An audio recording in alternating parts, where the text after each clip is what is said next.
Today is June 26th. It is your open mic Thursday night for stand-up comedy.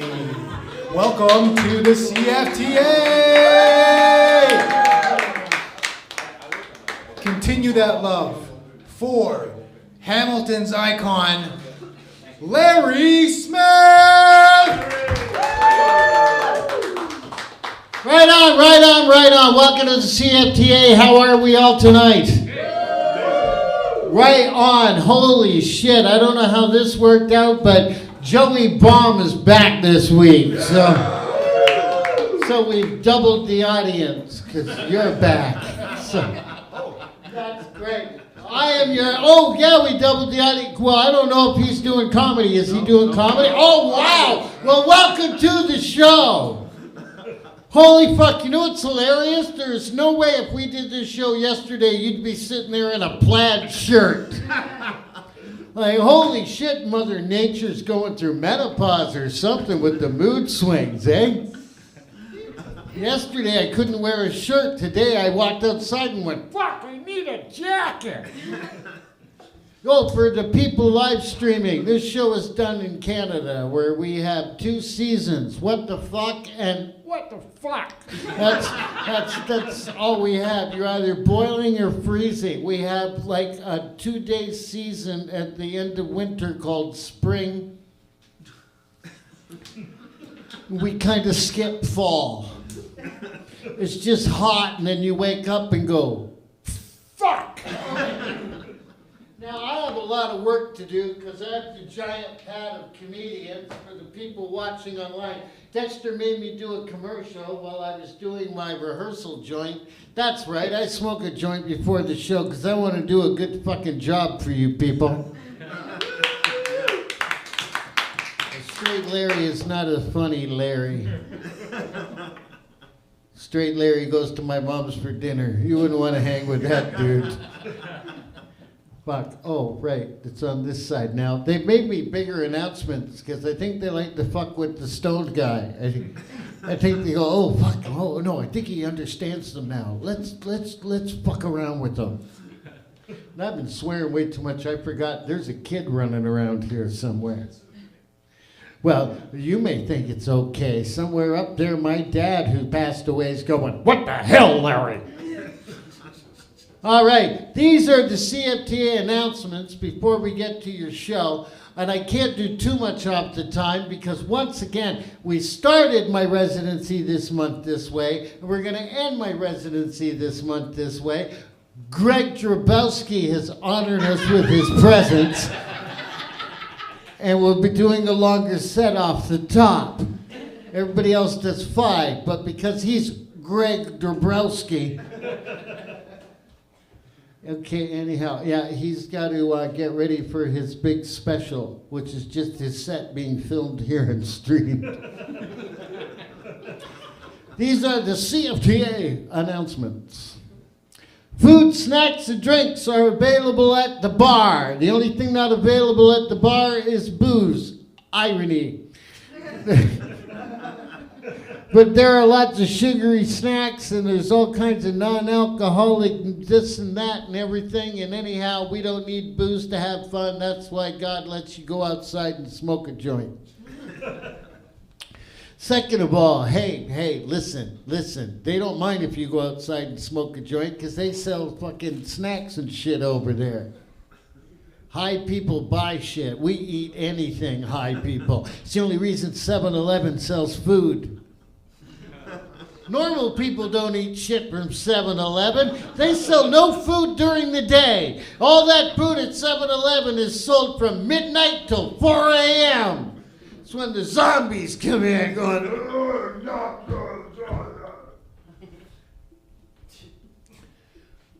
Announcement number 2. Oh, I'm going to do this one like a good salesman. All right, you can buy our signature t-shirts. They're displayed on the wall behind you. All sizes are available. So if you're a regular size or a big fat fuck, we can help you out.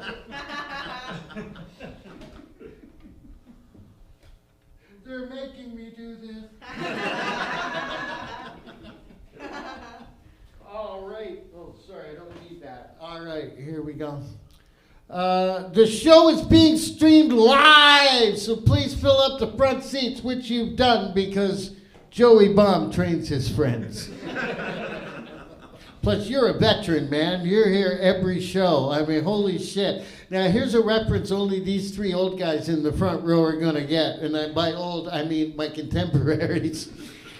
Is this, you're like that old lady who used to be in the audience at Merv Griffin. They'd make her stand up every time you do the show. Oh, Mrs. McGillicuddy, of course, is here in the third row. She's standing up, wearing the prom dress from 1918.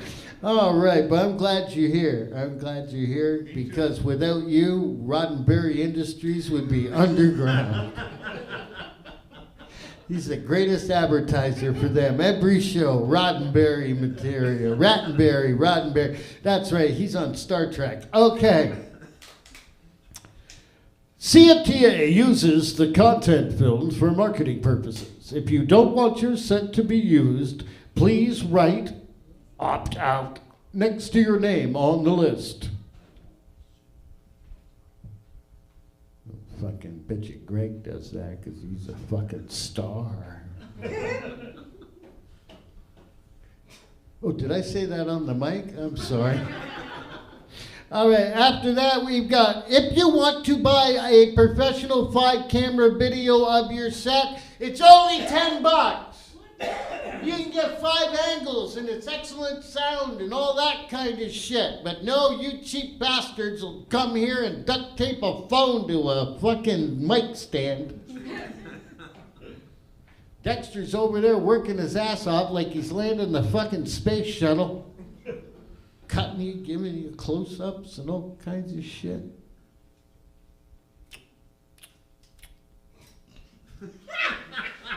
The next event's at the CFTA.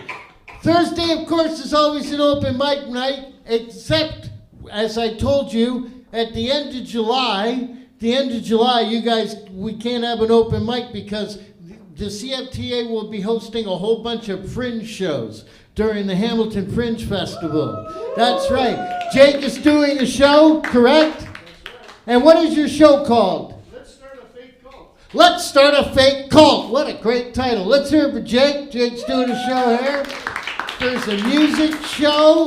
A girl named Cherry Pop and Susie with a giant guy who looks like Lurch is going to be doing a show about sex and stuff. And myself and Christian Reimer, who some of you know, have formed a company called Smith & Reimer High Caliber Comedy. And we're going to be doing a live human puppet show here called The Giant Space Monster That Ate Hamilton in 3D. And you get 3D glasses and there's a tentacle monster and everything, but not like in Japan. This is a nice show. Is there any other events, Jake? Tomorrow, what's happening tomorrow? Love and Connection. Love and Connection, maybe for you, not for me. No, and what's Love and Connection?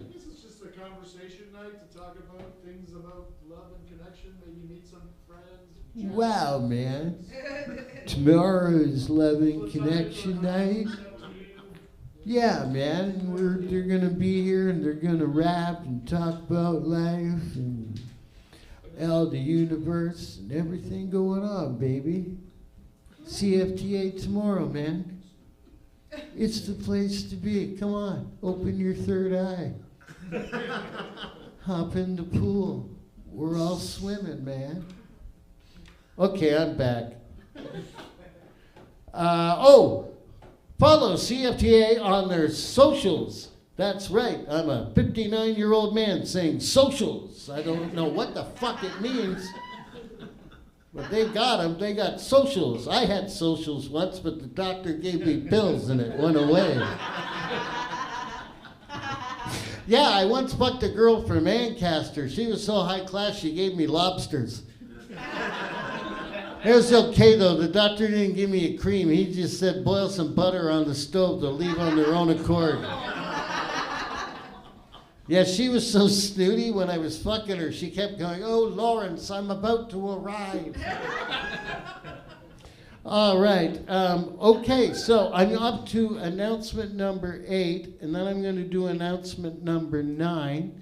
And then I got a thing I need to stand by, and I'm going to tell you guys about the new light system for when you're on stage. This is groovy. Okay, the time limit on your sets and procedure. Here it is. 5 minutes. Well, I got this new lighty thing. Look at the back corner there. See that red light? That red light means get the fuck off. What are you doing? Okay, and you see that yellow light? That means you got a minute left. Okay, because we put a clock up for you people, and apparently none of you can fucking add up to 5 minutes. Oh, there is a talking corner. I guess that's because of copyright. You can't call it a speaker's corner. There is a talking corner. In what? Let's call it Talker's Corner. Talkers. I like it because it's the talking arts. There is a talker's corner, and congratulations, people. You are here for the unveiling of that name. And I love how it's written here, so I'm going to read it properly. There is a talking corner in the vestibule. It says fucking vestibule, not lobby. It's a fucking vestibule. Leave a message by following the prompt, or just say whatever the fuck you want. So saith the Lord, so saith thou. So I will be the power-hungry guy with the yellow light and the red light. So if there was a girl named Roxanne on the open mic, we'd go, Roxanne, don't you see the red light? You got to wrap up your set. You can't go on all fucking night. Thank you for anybody who likes their 80s police songs. Okay, so any minute I'm going to keep a cue out. I've got something set up special backstage that I'm going to do that's a cool prop thing, but it's okay. I could do it when we do it. I'm just going to kill time till we do it. I wore this shirt tonight because they stream, and I want to look good to the 8 people who are watching. Yeah, but this shirt fucks me up because I'm outside, right? I'm outside, and Greg, who's going to come on and wow you all with his concert set, came running out and said, dude, you're on. And I ran in, and I looked down at my shirt, and I thought I was still holding my fucking joint. All right, folks, guess what? It's somebody's birthday. It's Joey Bob's birthday. So let's all sing happy birthday. Happy birthday to you. Happy birthday to you. Happy birthday, dear Joey. Happy birthday to you. Get up here. Ladies and gentlemen, Charles Nelson Riley. Come on up, man. Come on up. Can you do it, or do you have emphysema? Right on. I thought for sure you had emphysema. Aren't you going to say a few words? You've got to say a few words. I know people are dying to see Greg Drabowski. But come here. Here, I'm giving you the mic. Hey, dude, you're going to open your present, and then you're going to say a few words. Fuck, you got a cake?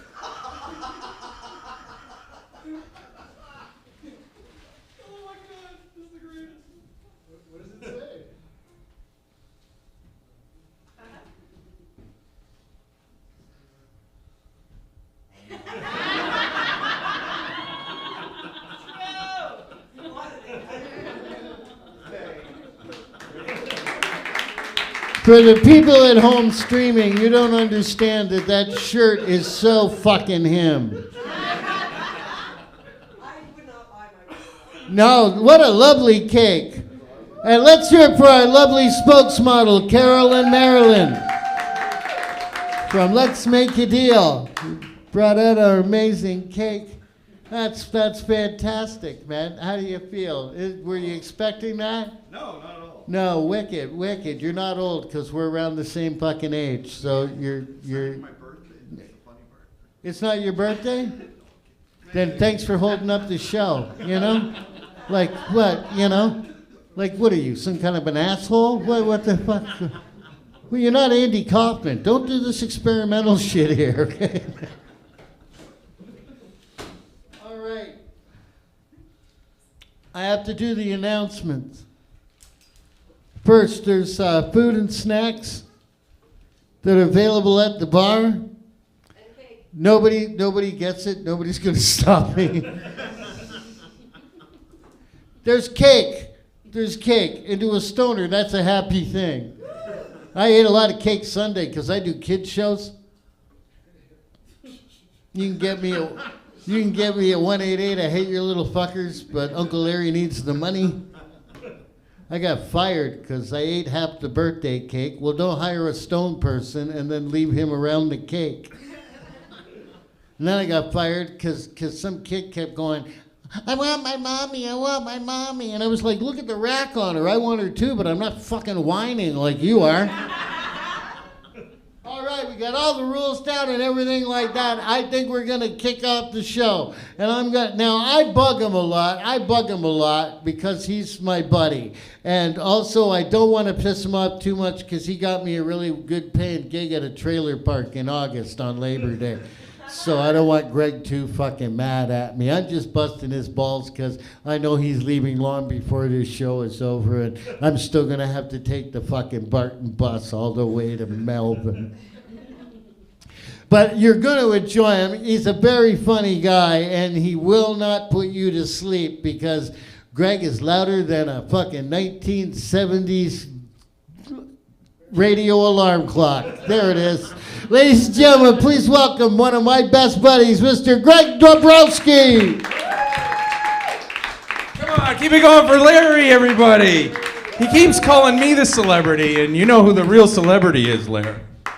Come on, the list of comics you opened for. How many? The big ones. Sam Kinison, Gilbert, Gottfried, two of the loudest, most, my favorite comics. Anyway, sorry about that. There's a little girl. Is this your daughter? Yeah. Oh, am I allowed to do a little kid joke? Sure. All right. I'm going to pretend you're the little kid. What's worse than ants in your pants? What? Michael Jackson. I didn't want to have to explain that to a little person. All right. How's everybody? Good so far? Good. Yes. I had to leave early. Wife wanted to watch movies. You guys ever have movie night where you have, you go through? Is there anything good to see right now? Anybody? Any good like Oscar, movies? Nothing, right? We go through we did this the other night. We went through the Oscars. And we're looking at them all. There's like in our box, we have we can pick the movies. And we came across one movie. I had never seen it before because of the title. I thought the title was a little bit I don't know. I don't want to see this. This looks stupid. But it turned out to be a really good movie. Anybody? Forrest Gump. Anybody seen it? Yes, it's good, right? Forrest Gump. The title is a little bit, I think if they changed the title to something like, I married the town bike who died of AIDS. Yes! Well, think about it. She was, Forrest's girl. She was in Playboy, right? She was a stripper. She even did it with her dad. What is happening? Hey, I didn't make the movie. I think the ending of that movie should have been Forrest and Little Forrest going to the clinic to get checked. You know? And then he got on the bus to school. You know the big cry scene where Forrest brings Little Forrest to the bus and he gets on the bus and he's on his way to school and he introduces himself. Instead of saying, "Hi, I'm Little Forrest," he should have just said, "I'm AIDS-free."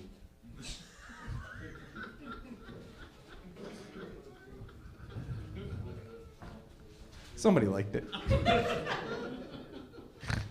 All right. Sorry. My stepson graduated today. Everyone, give it an applause. Yes. I was supposed to go, but I was working, and now I'm here. It happened at exactly 8 o'clock was the ceremony. Oh, look, it's going off right now. It's going good. That's her. Yes. And I said, no, I'm good. They didn't have an extra ticket. He goes to school in Burlington. He just graduated. He had a kid in his class. This is with special needs. You know, they let all the kids are in the same class. So he had a kid with special needs. And he's doing the same stuff all the other kids are doing. He gets to bring his dog to school. And he has a special room just for him. For meltdowns. My wife suggested that that would be good for you, like me as an adult. When I went to school, I remember being in school, and they didn't call it the special needs. The kids had a different name for it. And I remember in class, I'd have, let's say math. Everybody good at math? Everybody's good at something. I wasn't so good at math. The teacher would, give out the lesson plan, and everyone understand, you can get your work done, you don't have to do anything. Well, I wouldn't I put my hand up. They would take me and maybe one other kid out of class for special attention, I guess. And I would go to this room. And I wouldn't get any special. It would just be a room to, I guess, play with blocks and such, because we didn't really get anything. And I felt, I'm that kid. I'm just like him. And I think at work, now that I do construction and I work with, other people, I get in that same sort of problem. I go to work, I'm working with men, I'm doing jobs, I get jobs done, but I'm the guy that I think I need that adult version of that. My wife says I need a special room for special needs. That room for adults when you go to work. Do you guys, are you hearing what I'm saying? You get what I'm going at? When you're at work and you get frustrated, I'll do a job and I'll paint the room and I'll do something, and then somebody, one of the other guys, and it's not just one, it's 2, 3 sometimes, they'll come in and they're all in the union, right? The union. They're protected. They come in and they try to fix what I did, but all they do is screw up. And I go crazy. You need to send me to that room. Let's be honest. I'm the retarded one. I need to go to the retard room. Please put me there. Let me drink apple juice and play with blocks, and I'll play with Sudoku.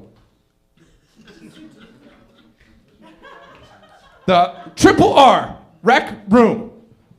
Me. I didn't do that punchline properly. I'm sorry. I was going to call myself a retard, but it didn't work. Sorry. That's what happens. I don't know if you could tell I've got high blood pressure.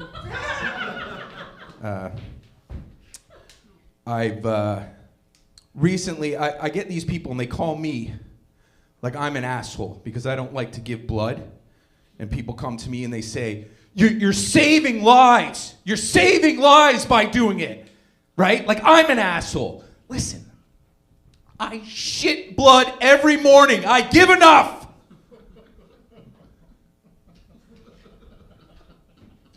I give quite enough. It's called the McHappy Meal in the morning. It's the last time I take advice from my doctor about anything. All right, I'll leave you with this.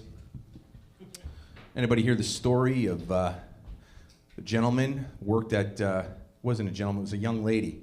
Anybody work? All right, I know. and she worked at Goldman Sachs. You guys familiar with that story? Goldman Sachs? Is it Goldman Sachs? It's like a bank, right? Yeah, Goldman and Sachs. All right, whatever. Doesn't really reflect the story. Thanks for laughing. And the story goes, this person died at work. Yeah, I know, it's not funny. But she was dead for 4 days. Nobody knew, right? Nobody knew that she had died.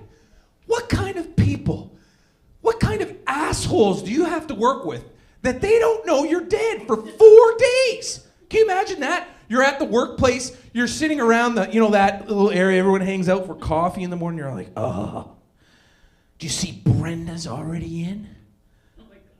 She's wearing the same outfit she had on yesterday, the showboat. She's got her head down already, sleeping at her desk. And someone needs to talk about her smell. They sent in, are you ready for this? Counselors, like grief counselors, to help with the people, with their grief. They should send homicide detectives. Nobody knew she was dead for 4 days. They know when they change the coffee from Horton's back to the cheap shit. They don't notice Brenda rotting in the corner?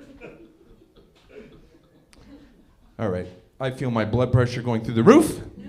That is it for me. We will bring back your host, Larry Smith, everybody. Greg! Greg Gottfried! What's up with Greg?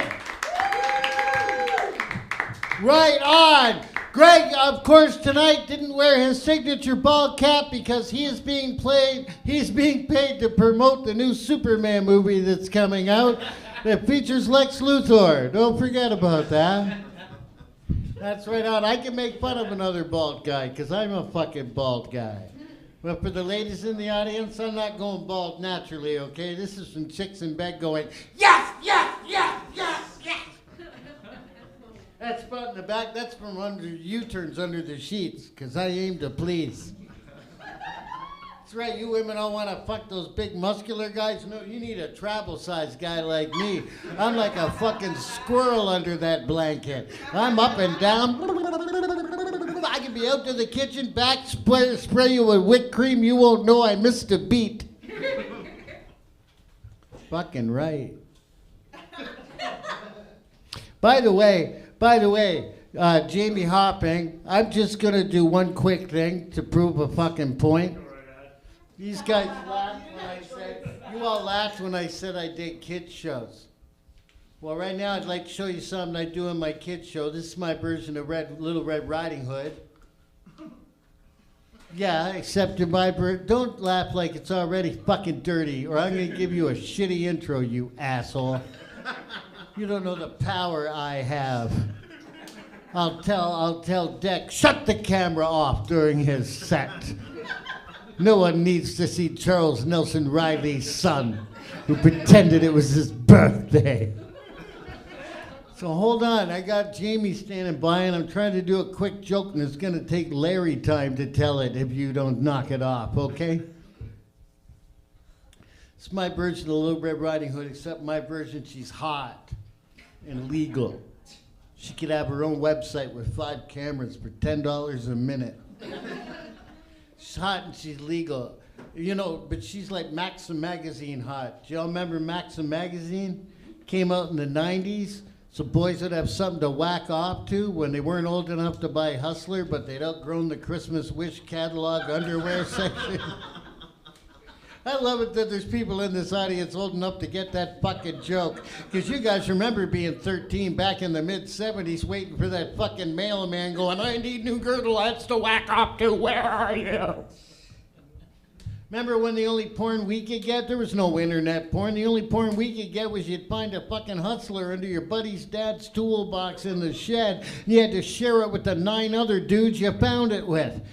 Yeah, we did that. I was turn number 7. I said, no, thank you. I'm not touching that fucking thing. It looks like a Vachon Flaky, for fuck's sakes. So my version of Red Riding Hood, she's hot and she's sexy. She's going to her grandma. She's got a basket of goodies. It's got some cookies in there and a bag of smokes from the reservation and a bottle of booze, because fuck, everybody's got two grandmas. You get that one grandma who smells like cookies and gives you quarters, and when you sleep over, she lets you stay up till 1 o'clock playing Monopoly. Then you got that other grandma, she wears track suits with her glasses on a chain and smokes menthol cigarettes and drinks rum and coke while she's babysitting you on a Sunday. This woman, hey, kids, you gotta keep it down. Nana's trying to watch her Coronation Streets. That's the grandma Red's going to see. She's not even sick. She's fucking hungover because she won big at the euchre tournament down at the Legion last night and tied one on. And so I want to, before I bring up the amazing Jamie, I want to impress you. So I'm going to have an Academy Award-winning actor play the wolf. So Little Red Riding Hood, la Grandma, I am so hungover. The wolf as an Academy Award-winning actor. Well, what have we here? Seems the little lamb has lost her frickin' way. Well, ba. I'm the wolf named Jack, and here's the way I see things going down. You and I are gonna take your tasket of a basket there behind the juniper bush over yonder. We're gonna down the booze and save the smokes for after. 'Cause in between, I'm gonna drop my wolf drawers and go, here's Johnny. And I'm gonna bend you over a stump and hump you till the cows come home. What do you think of that?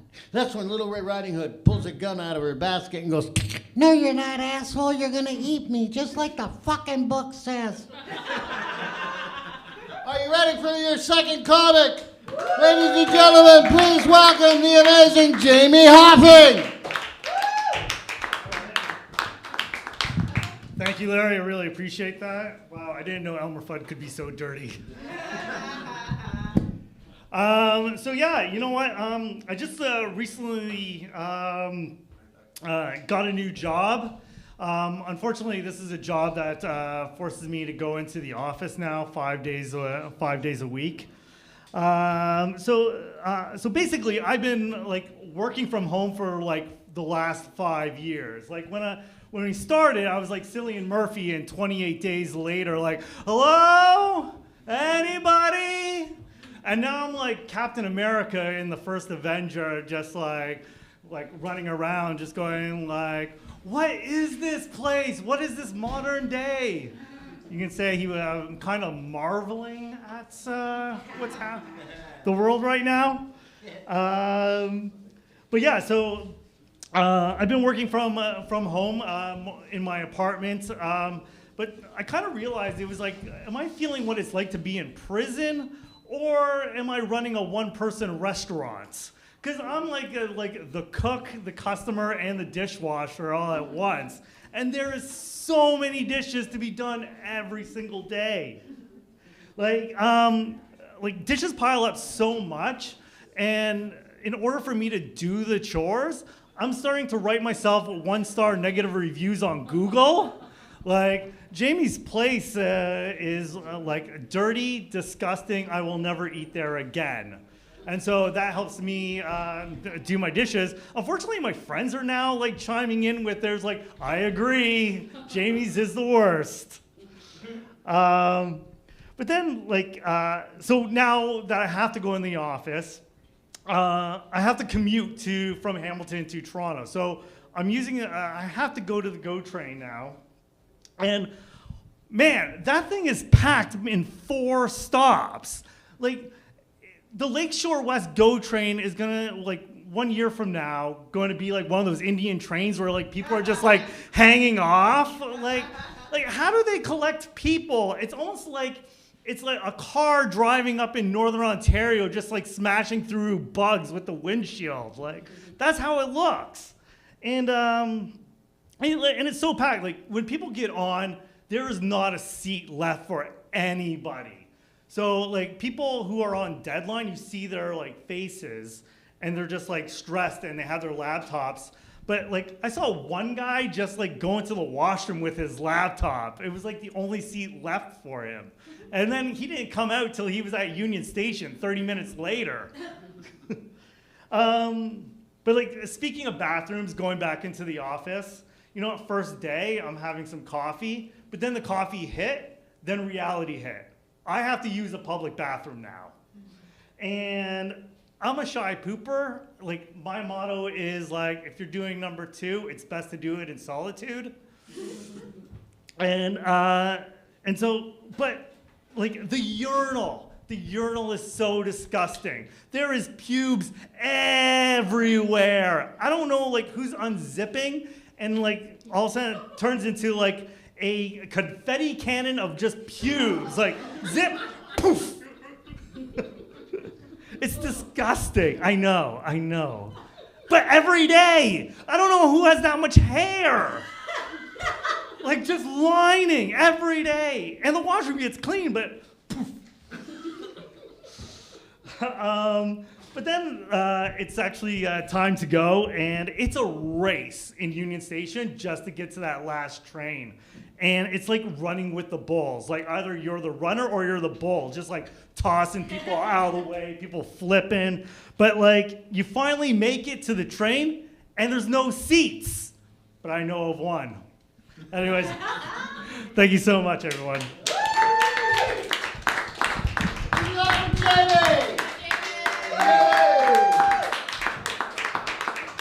Right on, man, and I like your look. I've never seen a comic in a hoodie and an ironic t-shirt before. Yeah, for the people who are streaming, I've been doing this full time for 36 years, so I am allowed to bust the balls of every new fucking comedian here tonight. Not just because I'm old, but because I'm an asshole. Once more for Jamie, ladies and gentlemen. See, and they fuck me up. They give me, I'm a stoner, and they give me these lights, and I feel like I'm on fucking Star Trek or something like that. I don't want a remote. My nephew fucking lost the remote at my brother's, because at their cottage they have a TV with a remote, and he was like, "Well, I can't change the channel or nothing, Uncle Larry." So I walked over and I hit the buttons on the side. He thought I was fucking Merlin. And he goes, "Well, what did you do when you lost the remote when you were a kid?" I said, "Dude, I was the fucking remote when I was a kid." My dad, yeah, I grew up at a time when your remote, you couldn't lose your remote. It was a giant brown box connected to an 80-foot cord on the fucking coffee table. Oh, I forgot. You're the only 2 old people, and once Joey leaves, I've lost all 3 of the people who get these jokes. I'll bring you on in a minute. I'm just trying to bring you on to a laugh, so I hope you have time. Hope you don't have big plans or anything like that, you know? Oh, do you know what I found out earlier, telling some comics some jokes? That it's not racist if it's a Scottish person joke. That's fucking great. So I'm going to tell the 2 Scottish jokes that made an Arab guy laugh. Why do Scotsmen wear kilts? Because sheep can hear the zipper. Why do Scotsmen put their sheep on the edge of a cliff? Because they push back harder. Finally, there was a Scottish farmer, and this back in the 30s before cell phones and shit. And this guy's car broke down. He asked the Scottish farmer, "Could I stay in your barn overnight till I can get my car fixed in the morning?" And the Scottish farmer goes, "Why should I let you stay in my barn for free?" And he says, "Well, I'm a psychic, and I can talk to your animals, help you out." He goes, "Oh, give it a shot. I don't believe you."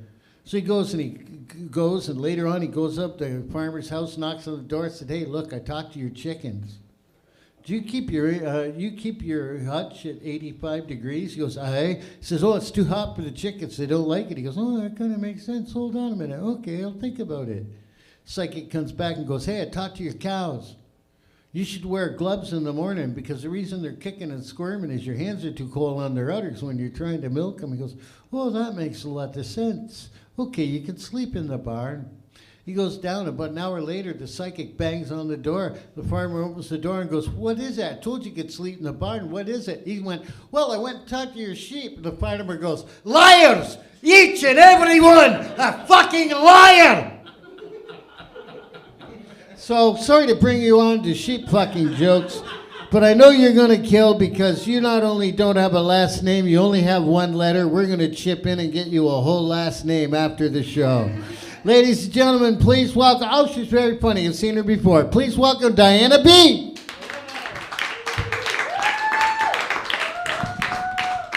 Hello, everybody. Coming to Hamilton is such an adventure. I got stopped after I got out of my car. A guy not only wanted change, but he wanted Viagra. And that's a first for me. I didn't bring it with me today.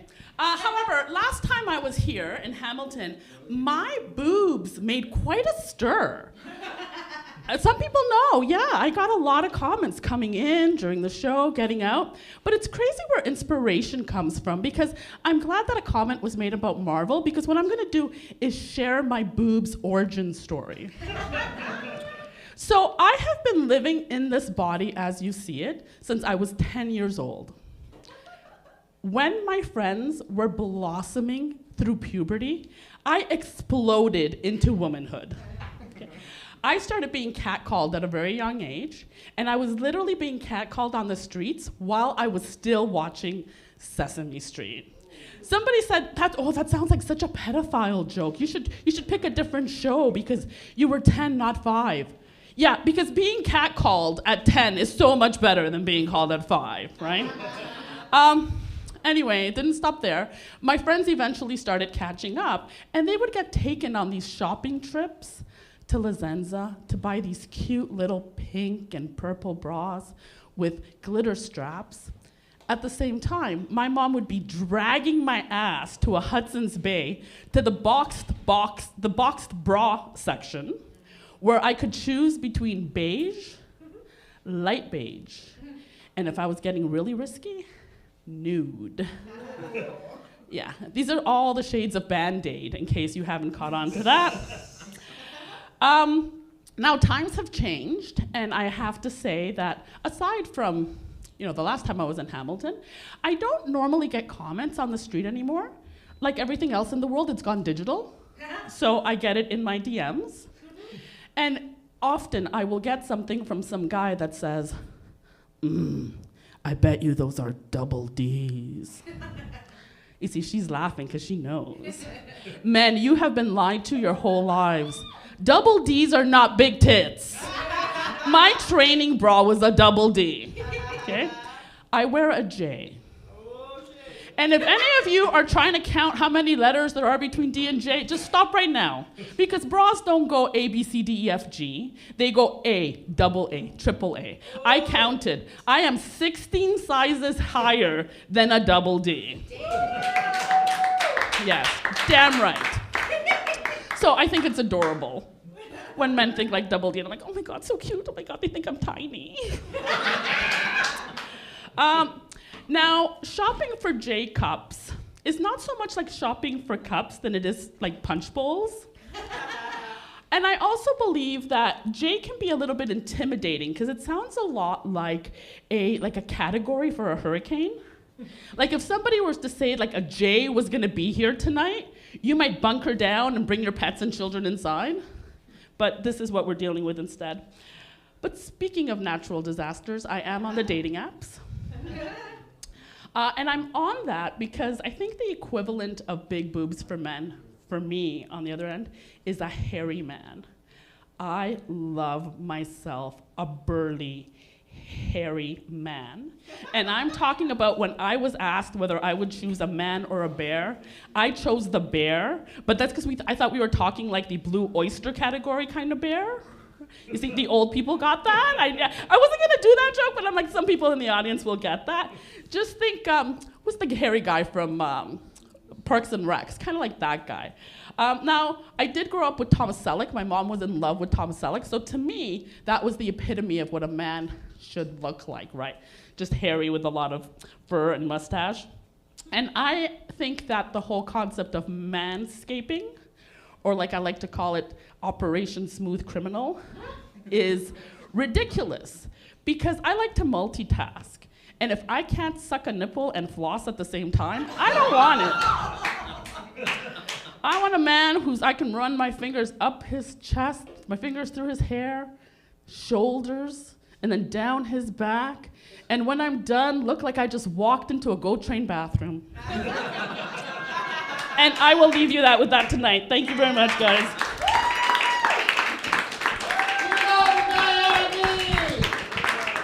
Diana B!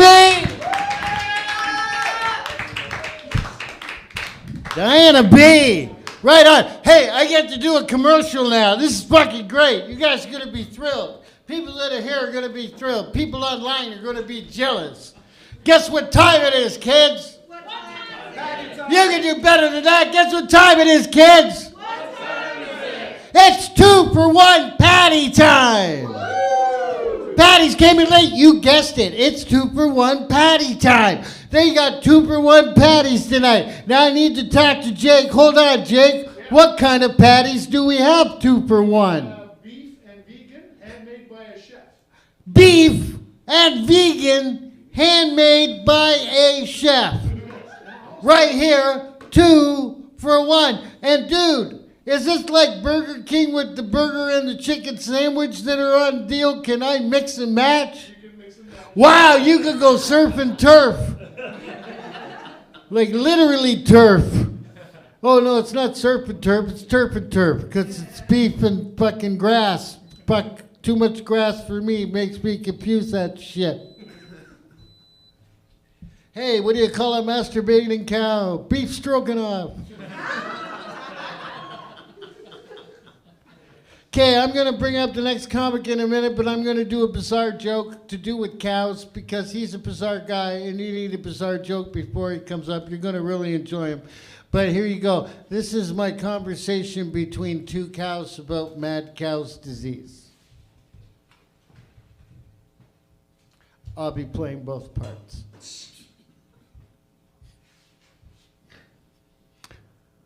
I say, Gladys, I was reading in the paper about this mad cow's disease.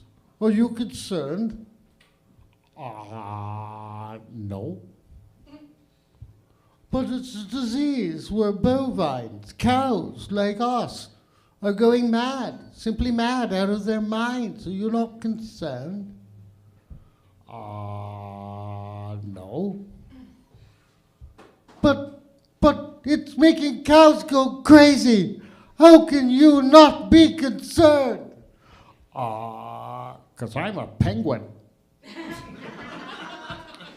Ladies and gentlemen, you will like this gentleman. He drives a long way to be here. He comes out to the judge. He's been working really hard. He showed up and he's like a cockroach. You turn on the light and there he is. He's working really hard. He's at every comedy night. You're going to love him. Please welcome, all the way from Port Dover. Is it Port Dover? Yeah. Port Dover, my buddy, Mr. Aiden Lynch.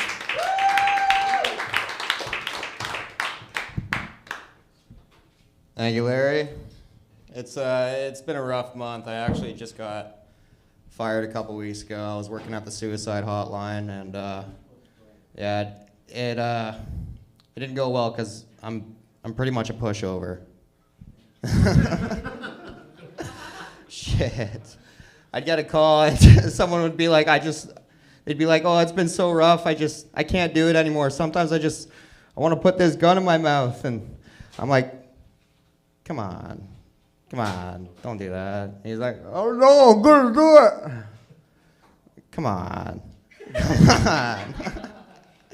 Shit. Yeah, it was like, it was kind of like being in school back in the day. You'd have like, there was like a whiteboard with all your coworkers' names, and like you would get a smiley face beside your name every time you saved a life. And I actually had my own board full of frowny faces. Fuck, yeah. So it didn't last. Oh, what else? I've been giving all my house plants, I've been feeding them Monster Energy instead of water. And yeah, that's different. My Venus flytrap is talking to me now. It's like, oh, it's bitching about the liberal government. It's trying to explain how it gets away with not paying child support, which I didn't even ask about, and somehow it finessed me into giving it $20. So, fuck. Does anyone else get horny when they drive by cemeteries? Yeah, dead ass. Oh, shit. Does everyone know what edging is? Okay. Been edging my girlfriend ever since I met her. I haven't asked her, but you know, I'm just assuming she likes it. It'll be a big payoff eventually. Oh, fuck. I had to put one of those fuck cancer stickers on my car because, well, I named my dog Cancer. And it was because, like, it's a zodiac thing, and it kept on smoking all the cigarettes I was giving him, so, fuck. Yeah.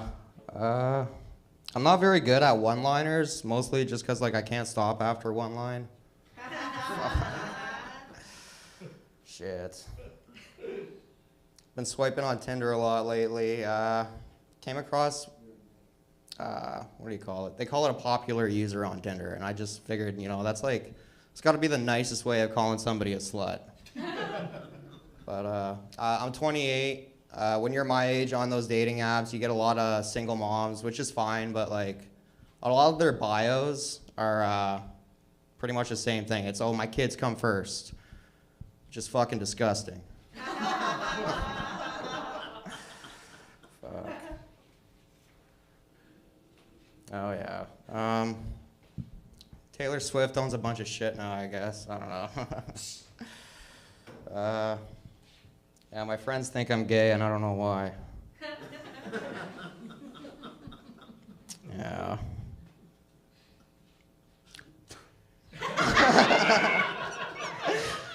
Shit. At 11:11, you're supposed to make a wish, but at 7:11, you make a vish. Shit.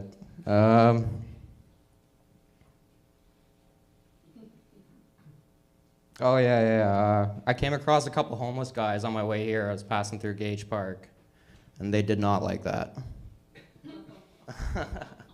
You guys didn't either, I guess. Yeah, I don't know. Yeah, like I said, my friends think I'm gay, and I don't know why.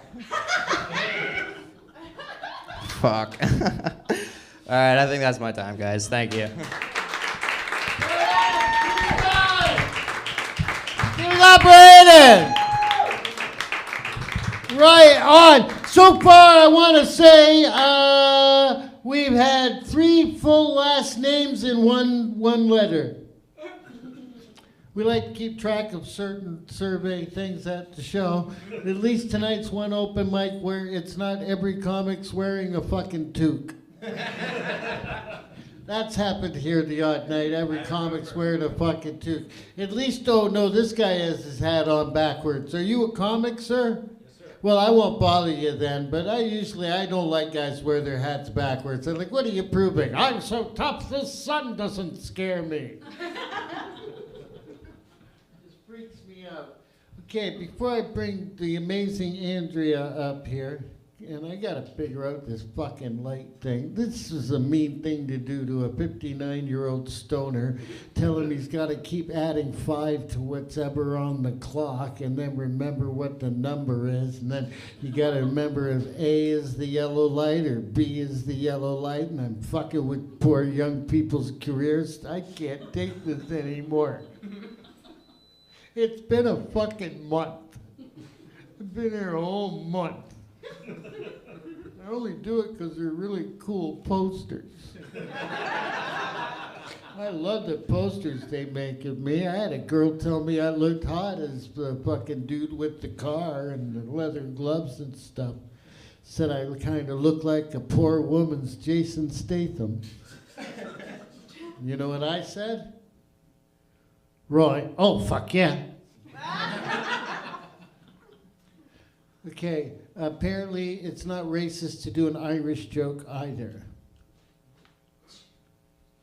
This one won't involve sheep fucking, because it's not about a Scottish guy. It's but an Irish guy. And then I'm going to bring Andrea up here because she's great. She's very talented. She's a very good comic. Yeah. We have a couple of those on tonight.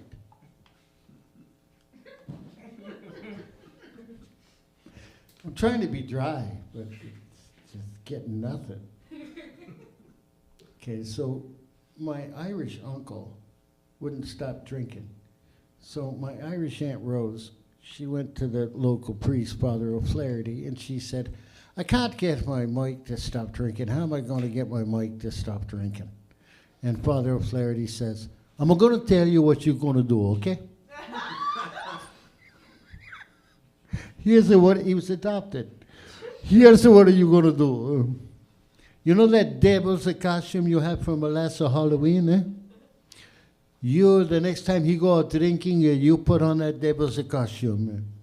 When he comes home, you jump out of the closet as the devil and you go, boo, boo, boo, boo, boo, boo, boo, boo, boo, boo. He was so scared he never drink again. So that night, because my Uncle Mike drank every fucking night, my Uncle Mike comes home from the bar. He makes it up the stairs to the bedroom on the 4th try. And I bring that up because that's a record. No, we were poor kids, me growing up. My dad was drinking at the time. We didn't have money to do anything for fun. So my mom would wait for my Uncle Mike to be coming home from the bar. Then she would put us in our pajamas and we'd get popcorn and lawn chairs. We'd go over and watch my Uncle Mike try to make it up the stairs. It was our version of a Don Knotts movie on a Friday night. Fuck you, that's my childhood. It's like Dickens, I know, but it's mine. So my Uncle Mike, he finally makes it up the stairs on the 4th try. My Aunt Rose jumps out of the closet dressed as the devil and goes, my Uncle Mike goes, who the fuck are you? She goes, I'm the devil, Mike. He goes, oh, nice to meet you. I married your sister. Please, ladies and gentlemen, welcome, like I said, a very talented person, Ms. Andrea Rodriguez.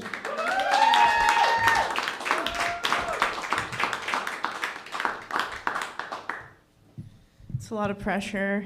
I just want to start off by saying when I came in tonight, Joey said, Andrea, you're looking great. And I think I want to call the suicide hotline. I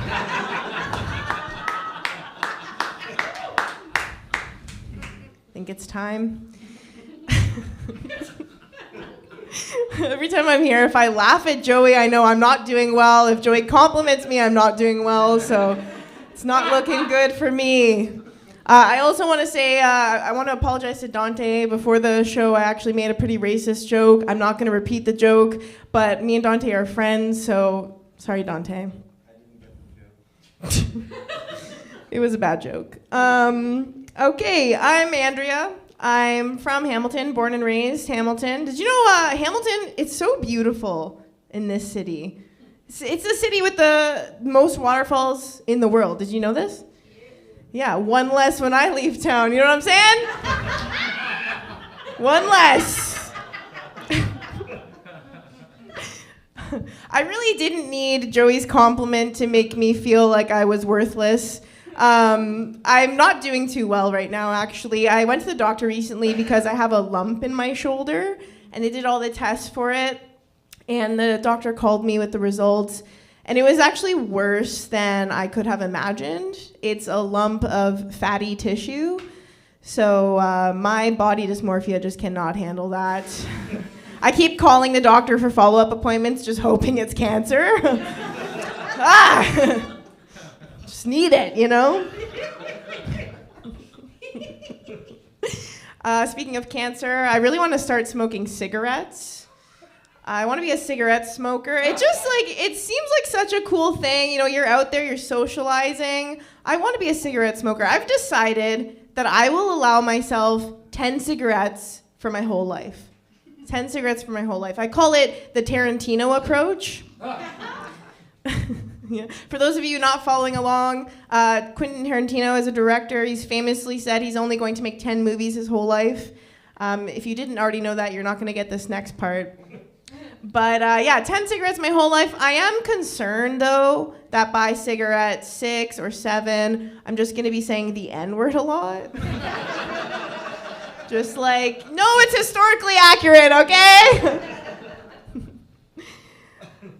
Okay. Yeah, I'm not doing too hot, like I said. Is this a therapy crowd? Yeah.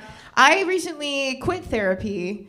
I decided that I'm just too healed. Too healed. I've done too much work. Sometimes you just gotta make a mess, you know? You just gotta make a real mess in your life. And that's what I'm doing right now. I'm turning 31 this year. I'm not married. I don't have kids. Let's fucking make a mess, you know? Let's do it. Not making very good choices, though. I started dating a man with no job. My first time dating, not being in therapy, I chose a man with no job, everybody. This is where we're at.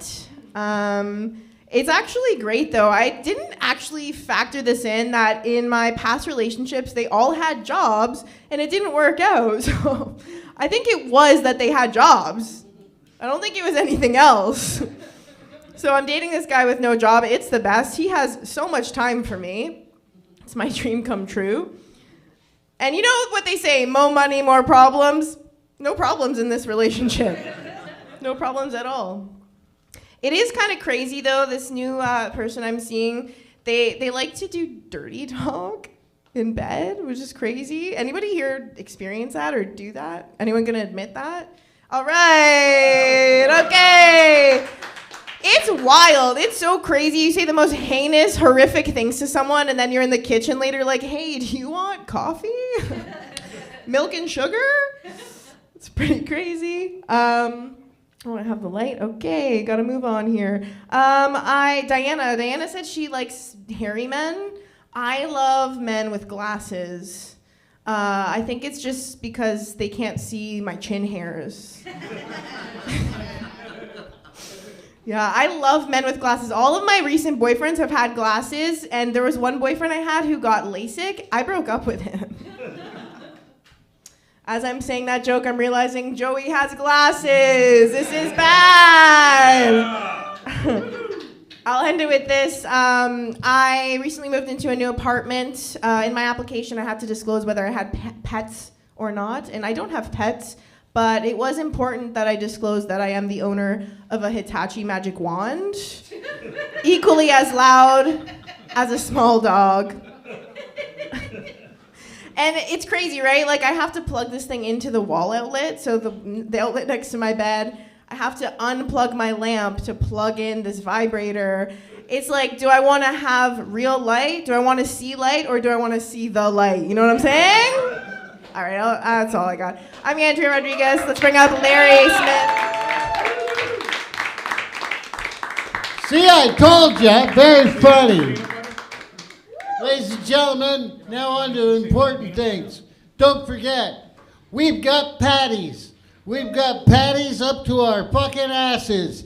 We're selling them 2 for $1. You can get a vegan one, you can get a meat one. You can get one with lentils, that's just the vegan one, but it sounds like we have more than 2. They come with these free paper plates, which you can use as novelty items. Like you could do Mickey Mouse. Ah, ah. Oh, please don't freeze my head when I die. You could be a National Geographic movie.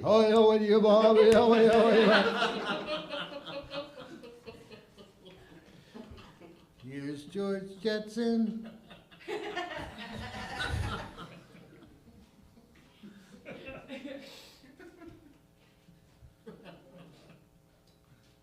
Don't do it. Don't do it. That I won't. Fuck, because I'm making this up and I have no idea. I didn't write a joke. Thank God she said don't do it. I don't even know what the fuck I was going to do. I did that off the mic because I'm a professional. There's another impression you can do. Benny! Benny! Benny, Benny, Benny and the Jet. That's right, you do Billy Joel.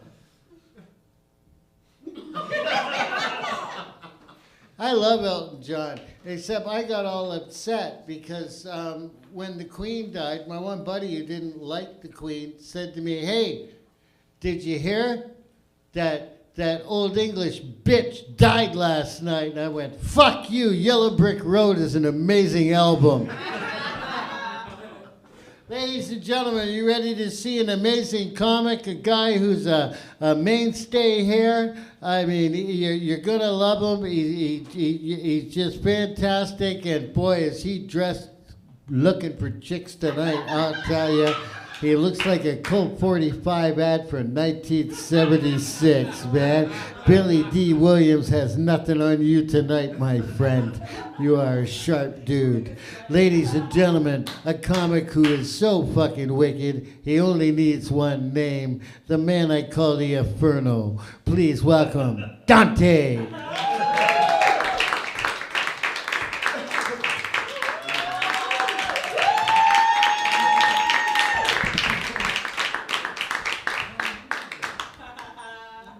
What's good, CFTA? Sick. My name is Dante, or as my friends call me, The Weekend if he never made it. My friends see me walking towards them down the street and they're like, "Oh, here comes Thursday afternoon."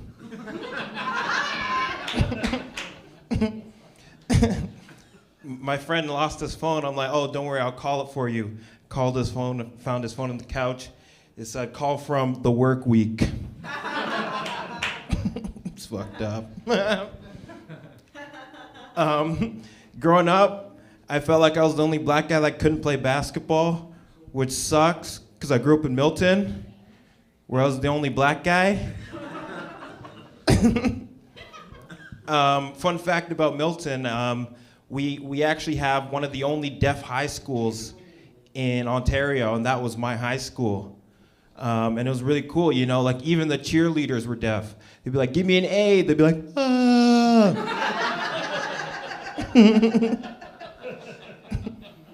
And I don't want to brag, but you know, I used to get hand jobs from a girl that knew sign language.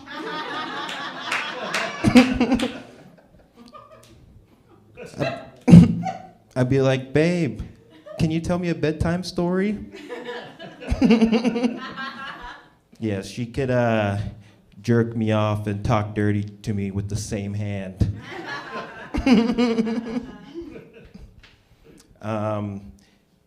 People have been like ragging on Joey lately, and you know, it's his birthday, and Joey's like a really cool guy, you know. Joey seems like, you know, he'd be invited to the cookout, you know. But he also seems like he'd be asked to leave.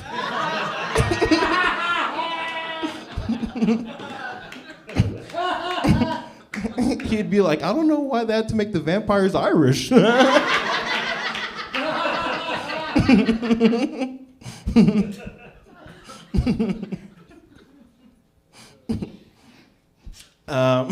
What else? Oh, you know what's interesting? I've never actually seen an Asian person with a dog that's bigger than a stovetop.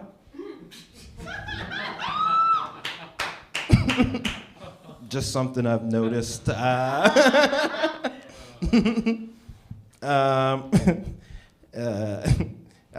been using the dating apps lately, and you know, it's been alright. It's been so-so. I recently matched with this girl that I recognized from high school, but in her bio it said, "I identify as a transformer." Now, like, I'm such a nerd, right? That I read that and I was like, I wonder if she would suck the allspark out of me. You know, most people, they want that hawk Tua, you know? But I want that.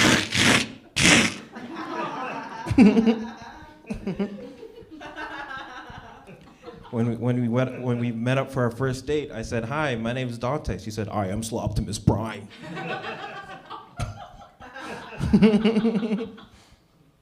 At the end of the night, she said, "Auto thoughts, roll out."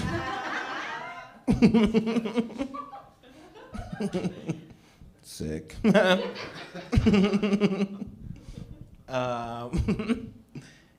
What else do I have? Let's see. Oh, okay. I'm gonna put you on some game, all right, my guy? Sound cool? Very. Sick. All right. Now, as a society, I do think we're doing better with racism, but there are still some things that are subconsciously racist. Like, have you noticed that the white garbage bags are for inside?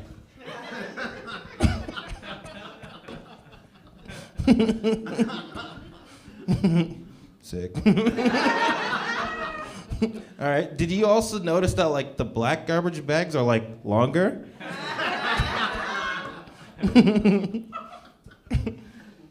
You know what's the most fucked up though?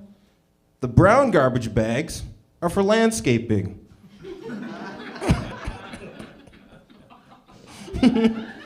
And they avoid showers.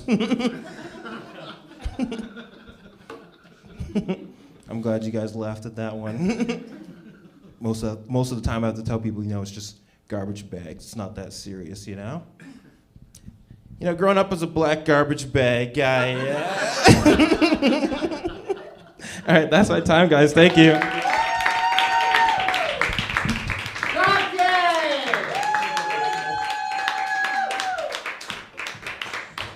Right on. There goes Dante, and there goes Roddenberry. He thought Dante was so funny, he needs to go outside.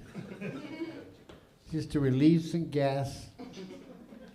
Oh, don't forget, folks, I can see a lot of you are eating the free cake, but they have food for money here too, eh? They have like bills to pay. You enjoy the free cake, but why not after having a wonderful patty? Seeing as they're 2 for 1. They have vegetable and they have beef. Yes.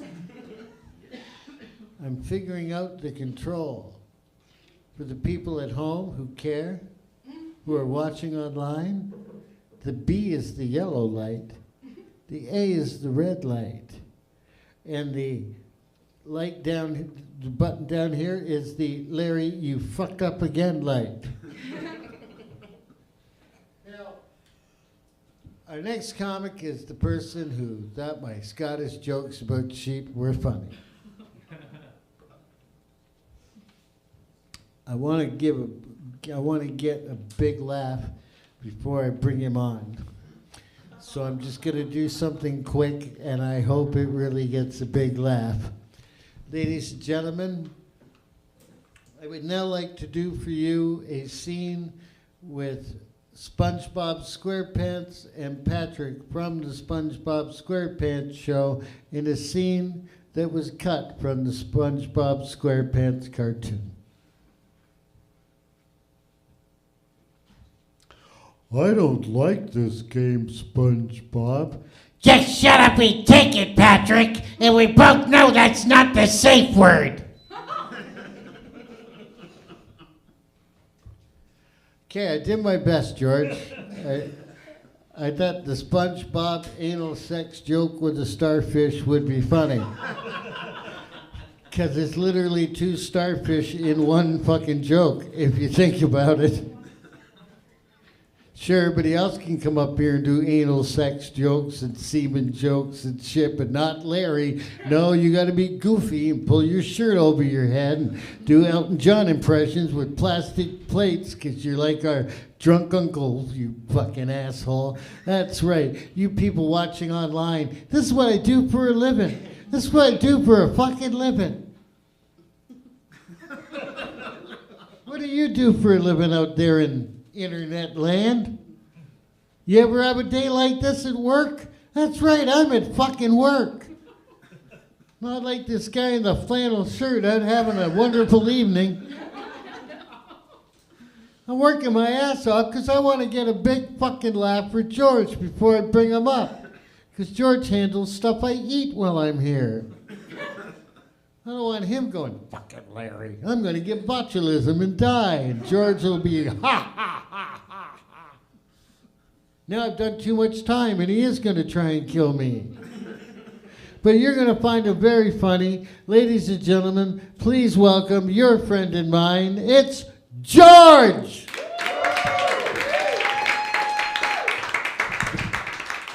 Happiness sucks an old man's raggedy dick. I fucking hate happiness from the bottom of my heart. Like, I'm so happy that I hate happiness, you know, because happiness is such a flimsy thing to lean on in life. You know, as men, we have problems. As I see, most people here are men. And part of these problems are the fact that we think we're happy, but we're not. Men are incapable of happiness. What we're capable of is content, like being, fuck it, you know, like, fuck it. That's what we're capable of. And now I could tell, you're looking at me very, very skeptic. Like, you're being skeptical right now. George, I know men who are funny. And let me tell you, these are gay men. And I think only gay men are capable of pure, unrealistic happiness. You want to know why? Because they're undamaged. They haven't experienced women. And now you might tell me, George, I know some gay men who are bitchy. Well, these are men who discovered it very late in life. And if you still don't believe me, just check how miserable lesbian couples are. You're saying, Samantha, I don't want to. Yeah. I noticed that men are incapable of happiness for so many reasons. But it also translates in the things we do on the daily. Like, the other day I was watching a dance group, like professional dancers. They were 4 girls, like very talented, right? And I noticed immediately how women, when they want to do the happiest thing ever invented by people, which is dancing, you know? I mean, Joey might think masturbating, but I think it's dancing. Dancing is the happiest thing mankind ever invented, right? And these girls were dancing, and they were being sexy, and they were just, you know, like, they were just dressed. I think they just came up with the idea and just put the camera up and started dancing, you know? It's because women can be happy. Men groups who are dancers. Have you seen those groups? It's fucking sad, man. It looks like a PSA more than anything. It's not for the happiness of it. Like, every dancer, let me start off. First of all, the accessories, right? It's always like, yeah, I gotta be chained, I'm dangerous. You know what I mean?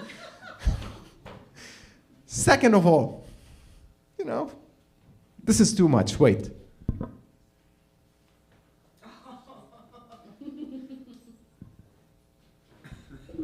It's always showing skin and muscles, you know, just so you know. I'm Mandy, you know, like. The hat, always covering the eyes. Because eyes carry the shame. Again, big cross. Just so you know, I'm manly, I'm butch. And everything a man group of dancers is doing is literally telling you they're not gay. Like, when girls are dancing, you know, they don't care. They're just having fucking fun. They're looking at each other like, you know, like, men, we don't have this. What we have is, you know, like, we have this. Don't get your dick near my ass. You know, and that's what they're doing. Every single, like, girls dance, you know, and they move beautifully, but how do men dance? It's like, look, I have a dick. I have a dick.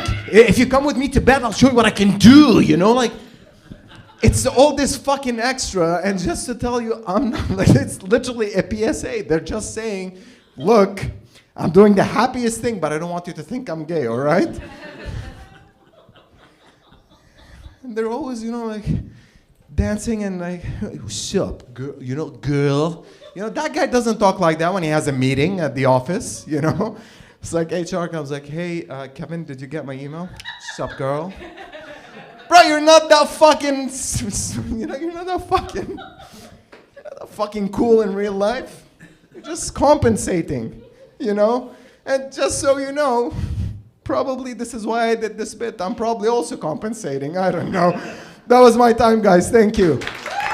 Let's bring back Larry. Ladies and gentlemen, keep it going for George, a man who almost did a striptease for you ladies. Right on, right on. Before I bring up our next act, tonight is the last Thursday in June, which means I've hosted every Thursday in June, but tonight's my last night, I guess. So I've had a fun month with you guys. And what I'd like to do right now is, I was made to do this the last time I hosted for a month. And I'm going to do this quick, stupid comedy bit that I never do on stage. But Yoel, your next act, fucking thinks this is funny. So ladies and gentlemen, I would like to do my impression of gay Hitler. Ja, well, Sieg Heil, Sieg Heil, Sieg Heil. Yeah, we're going to invade Poland, you know, yeah. No, not because of any mean reason, but because it's so nice in the spring. There's so many flowers. What do you mean you didn't know I was gay? Look at our uniforms. Who could design something so lovely? Yeah, we were going to call our tanks, you know how they're called panzers? We were going to call them panthers, but we're gay, so it came up panzers. That, ladies and gentlemen, you will never see again, but that was gay Hitler.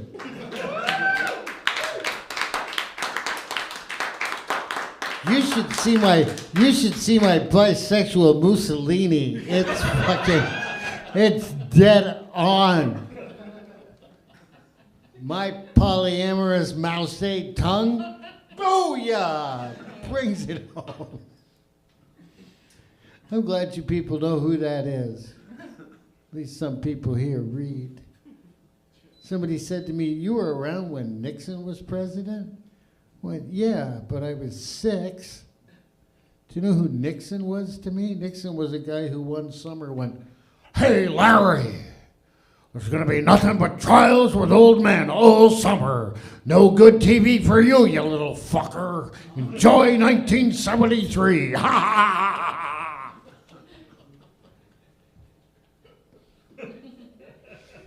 Anyhow, I feel like an old man who got lost in the house with the remote. Why did I come in the living room? What was I watching?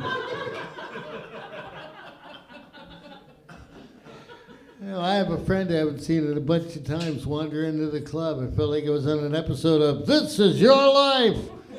Well, ladies and gentlemen, we have another comic coming up for you. Oh, right! I forgot who was next, and I have a big list, and then I went, oh, you did gay Hitler, so it must be that fucking asshole Yoel. He's super funny, but ladies and gentlemen, please welcome the man who brought you gay Hitler, my buddy Yoel! Yeah. Yeah. Speaking of Hitler, Israel. Israel in America, they bombed Iran recently. You guys seen that, right? Crazy shit. Yeah, Trump will do anything.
and gentlemen, Yoel, a man who's so tall he has to duck down to see the light.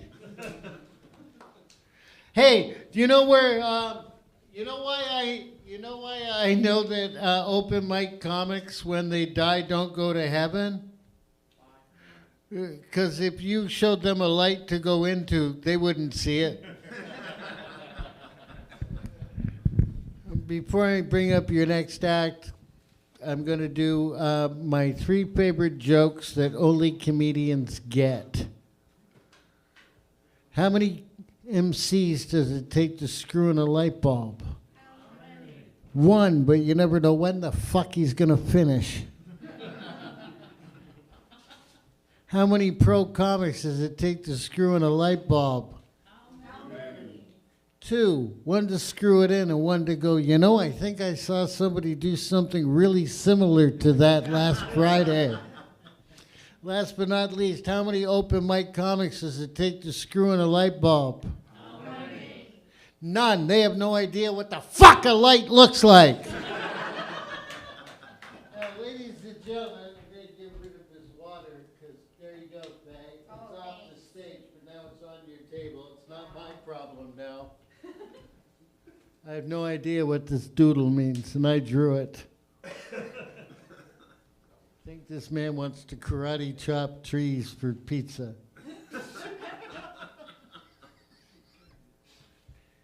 Now, the good thing about your next act is I trust her to do such a good set that I get to go out and have my mid-show joint, so I will get funnier as the show goes on. But ladies and gentlemen, I know that you're going to enjoy this fine young lady. She was, speaking of shows they do here, we did a sketch show here, and she wrote sketches for it and starred in some of those sketches and was very funny. But tonight she's here to do stand-up for you and the people at home online. Please welcome, because I know there's one woman out there online who's like, oh, fuck, I hope Faye's on the show. Well, lady, you're in luck. Here's Faye Paulette.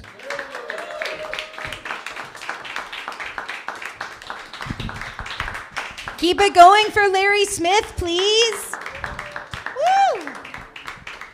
All right, looking at the clock. Now that we have a thing, I'm now going to remember to look at the clock. It's 9:31:07. Just in case we wanted to know. Oh my goodness, how hot was it the last couple days, guys? Ridiculously hot. I felt like I was melting. Ugh, nasty. It's the kind of weather where you just don't want anyone to touch you. And like, I have 2 dogs and a boyfriend. So I felt very bad. I was just like, get the fuck off me. During this heat wave, I was waiting at the bus, and it was really hot, as mentioned before. So I was wearing shorts and like a spaghetti strap, because it was hot, and you should dress for the weather. And I was standing at John and Jackson, one of my usual bus stops, and this lady walks by, this older lady, and as she gets a few steps away, she's just like, who is she, Fat Albert? And it took me a minute, like she was too far away, and I was like, Gladys, excuse you? Like, and so I was trying to think about like why, like I think it was just because I was fat. Shocking, I know. You're probably thinking to yourself, what, Faye, what are you, like 90 pounds soaking wet?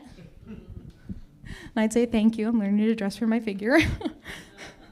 Anyway, back to the point. I was like, I think it's just because I was fat, but I was trying to figure out, like, if there's something. So I'm like, was I wearing a red sweater? No. And my friend asked me, like, did you say, hey, hey, hey? Shockingly, I did not, but I might start, because I think it could work. It was just wild. People are so bold. And I was like, sadly though, I was like, oh, that reminds me of my grandma. Eileen. Oh my goodness. Oh, guys, I'm gonna tell you about my hands. They are hands. I have 2 of them, shocking. And I have something called eczema or eczema. Does anyone know how it's actually pronounced? Eczema, I think, yeah. Doesn't it sound like a spicy alcohol? Like the Greek one that you do like, yasis, and then do shots, and then everyone's dancing. I feel like, do you think, you know like the circle dance that Greeks do? Do you think that counts as line dancing? So you're technically in a line, a circle, but it's a line. I think it would be great to like tell people like, hey, for my wedding, like we're gonna do some line dancing lessons that we know and get them to all dress up for line dancing, but then they get there and it's just this old Greek lady and her husband who's gonna teach us. Anyway, I have eczema. My hands get very, very itchy and very dry. Some might say drier than a lesbian at Chippendales. For those of you who don't know. There we go, you got it, took a minute. For those of you who don't know, Chippendales is a male strip club. You may have seen me performing with Patrick Swayze on SNL. No, the dry, it's very uncomfortable. And the itchiness, I get really, really itchy, especially at night, specifically around 3 a.m. So I like to call it the itching hour. Like, ooh, oh, crazy. Ooh, ooh. Light show back there. Electric Light Orchestra, who? No, I'm not giving you the yellow one for 30 more seconds. I fucked up. Go ahead. Phew. Thank God that didn't affect this, eh? That would have been a disaster. Oh my goodness. We've been talking a lot about dating apps tonight. So we have, who, by a round of applause, who here's on dating apps? Woo. Thank you, Yoel. That was the, yeah. I was thinking of coming up with one for people of Sikh faith, and it's gonna be called the Love You Seek.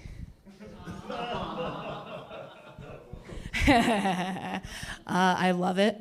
Another one, those of you who know me know I have like a couple, mental health issues. I have anxiety and depression, borderline, all the fun stuff, And I'm thinking of coming up for a dating app for girls like me, and we're gonna call it Unhinged.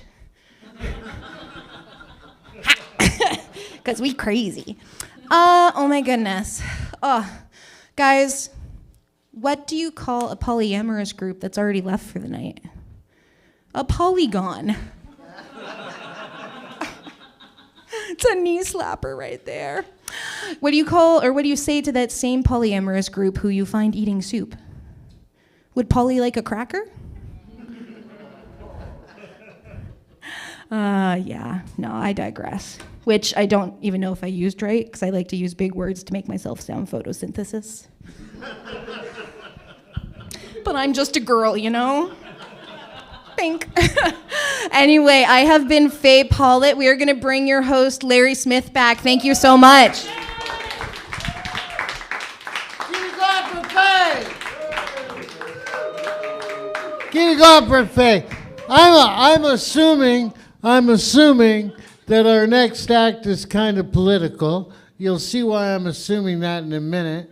As you notice, I don't do a lot of political humor. I did a lot of political humor in the 90s, because that's when political humor was fun, because it was all about a guy getting a blowjob at work.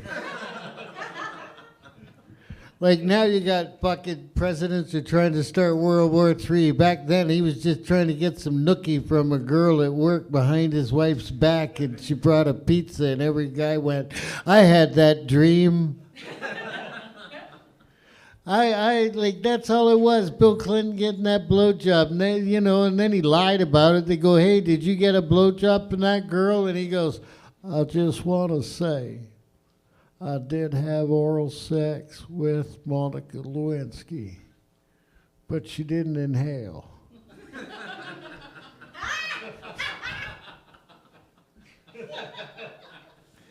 No, and then we were lucky back then, too, because I would do jokes about Chrétien, not because of anything political he did, but he talked funny. He was like your drunken fucking uncle, right? John Chrétien. It's like, hey, you know what they say, approve is approve is approve. We're not going to fucking Iraq for you, you bushy guy.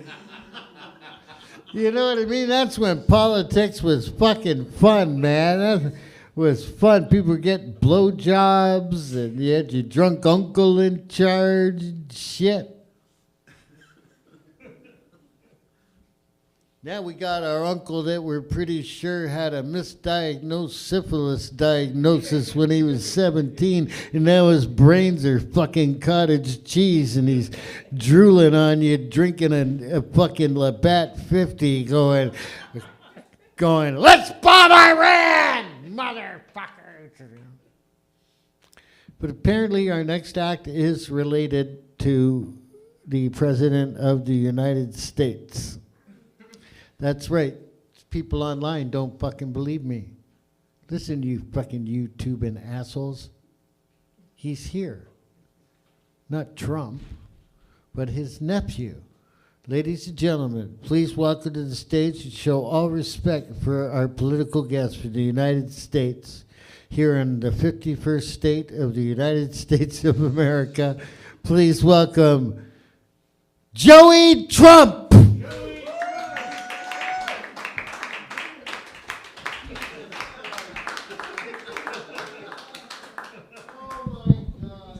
Oh, keep it going for Larry, everybody. Oh, he's so cute. I bet he's like a little badger in bed. Ooh. Yes, I am the nephew of the president. You probably haven't seen me before because they are a little embarrassed of me. But I'm the one who taught them how to dance. YMCA. Yeah, they're a little embarrassed of me. Just like my boyfriend, Senator Lindsey Graham. He's also embarrassed. He will never see me he will never be alone with me in public. And I'm like, Lindsey, your name is Lindsey. They know you're a little weird. You're the only senator in the history of the United States to never be married. What's the problem, Bubala? And he said, well, I'm from South Carolina. And, there's two things that South Carolinians love.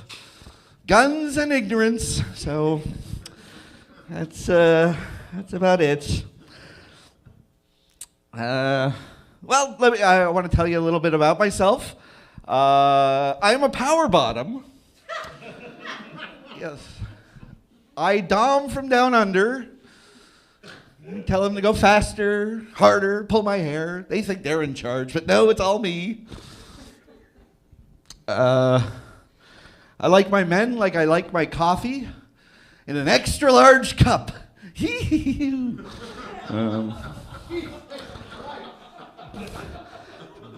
Does penis size matter? That's one question I get all the time. And no, it does not.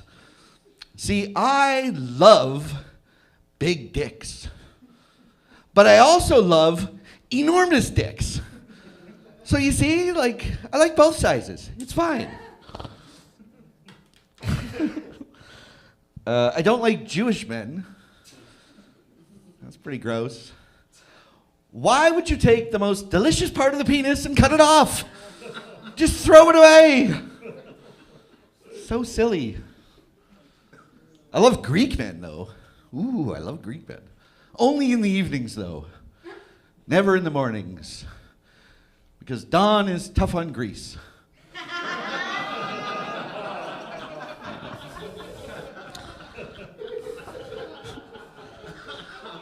What do we want? Race car noises. When do we want them? Now! So this is my second time in Hamilton. I came up here before, and I tried a little fentanyl. I'd heard horrible things about fentanyl, because all I do is watch Fox News all day, hoping my uncle will say hi. No, he never does. But I tried a little fentanyl, and I got to tell you, it's wonderful. It's wonderful. And then I went home, and my uncle got rid of all the fentanyl. You can't find it anywhere. So I had to come back to Hamilton, try a little fentanyl. That's why I'm back. I love it. I'm sure a lot of you have heard rumors and stuff about politicians. Have you guys ever heard the rumor that Michelle Obama has a penis? Have you ever heard that? It's ridiculous. Because I've seen it, And it is the scariest vagina I've ever seen in my life. There were gold teeth in it. Yeah, there was a grill right in her. Disgusting. You know who has a huge penis, or at least had one, was Melania. That's right. That's right. She used to have a... And I remember Uncle saying, it was the hugest penis. It was the biggest, best penis ever. But then she cut it off. I don't know why. It's very strange. What do we want? Cat noises. When do we want them? Meow. I've turned into Faye all of a sudden. I don't know why. So, Larry gave me some advice before I come up. He said you should tell stories that people can relate to, which is really hard if you're me, right? Like Florida royalty. But I'll tell this one. I have a friend. Let's call him Rob. And I've known Rob half my life, and Rob is like the coolest guy. Like if James Dean and Tony Soprano had a Portuguese kid, it would be Rob. Hadn't seen Rob for a while. Went to dinner with him, and he kind of looked like he had AIDS. Like he lost a lot of weight. Like just a chouchon of AIDS. And then we got into a political discussion, and all he could talk about was bike lanes, and I'm pretty sure he sucked a penis. Not because he's gay, but just for the protein. They say never meet your heroes, but... Anyways, you guys have been great. Senator... You still spelled that wrong. That's 2 words, spell check. But anyways, CFTA, you guys have been wonderful. Thank you for having me out. Let's bring back your host, Larry the Badger.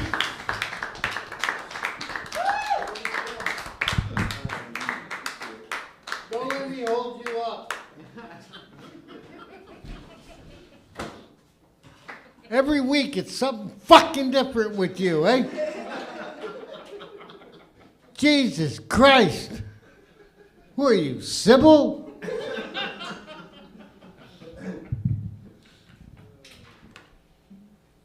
Joey Blow is Joey Trump, ladies and gentlemen.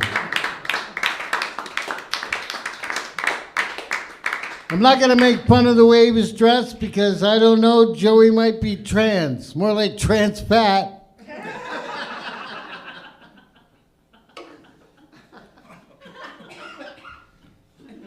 I just wrote that now.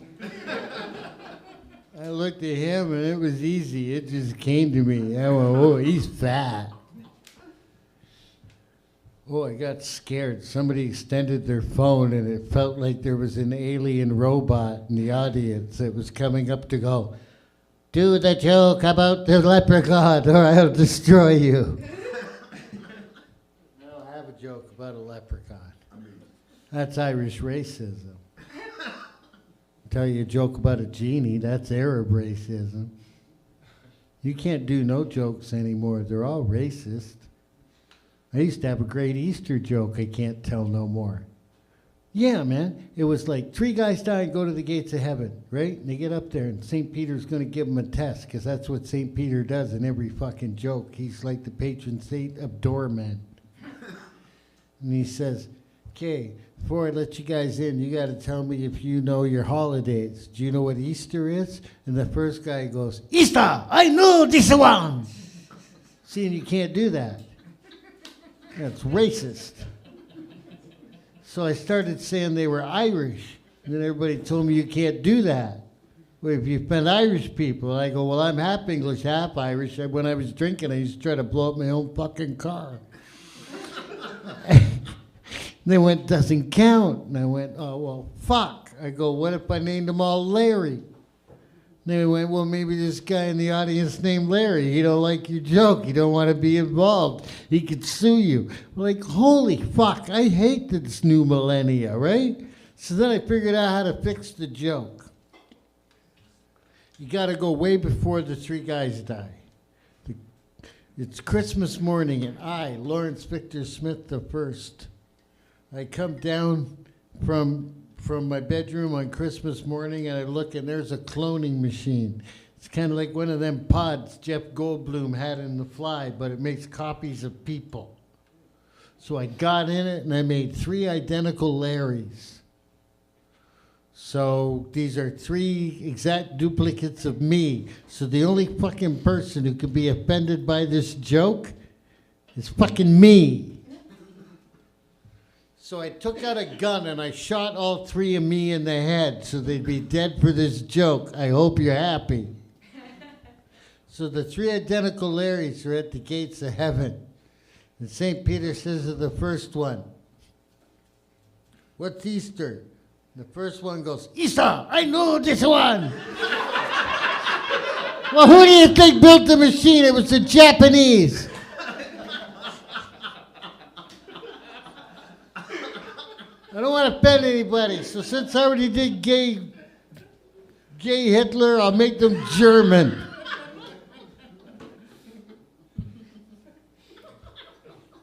St. Peter says to the first German-Japanese Larry, "What's Easter?" And he says, "Yeah, I know this one, yeah.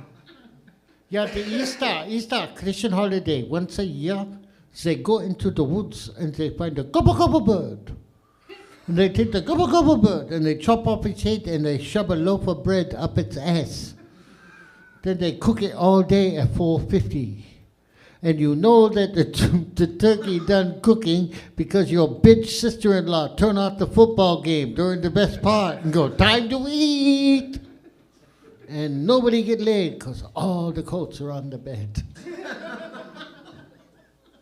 St. Peter goes, "No," and he pulls the lever and he goes, and the first Larry goes straight to hell on the elevator. And if you retell this joke, you owe me $5 if you use elevator. It's copyright. Says to the second Larry, "What's Easter?" And the second Larry goes, "Oh, yeah! I know what the Easter is, yeah. Easter, once a year, fat guy, big fat guy with magic flying moose hooked up to a magic toboggan. He lands on the roof of your house, he shove his big fat ass down the chimney, and he leave you all kinds of like little toys and candy and a pair of dirty socks you hang up. Oh, and there's fruitcake." St. Peter goes, "Nope," pulls the lever, straight to hell on the elevator. This is the third German Larry.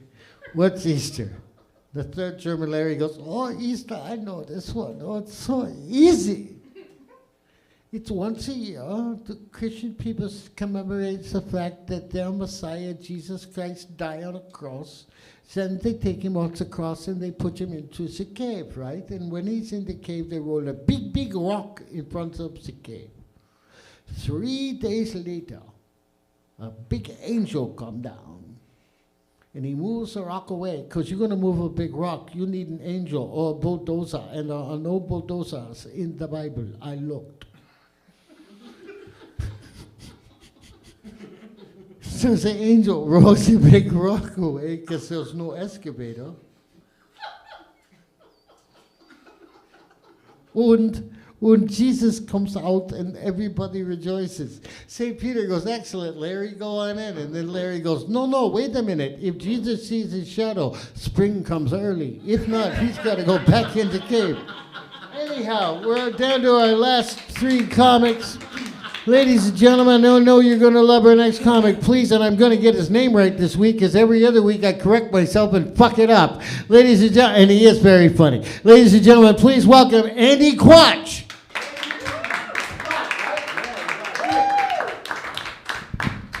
Hey guys, I am wondering to myself how I'm going to follow up the most traumatizing set I've ever seen, but I'll try. So something about myself, I am what I like to call bootleg Chinese. So let me explain. Chinese is made up of Cantonese and Mandarin, but there's a bunch of other dialects that no one knows about. And my parents decided to teach me one of those. So I can talk with them and some remote village in China, and that's about it. Another thing about myself is that I'm a virgin. I know, I can feel the shock in the crowd. Jokes on my parents. That secret ninja language is not being passed down.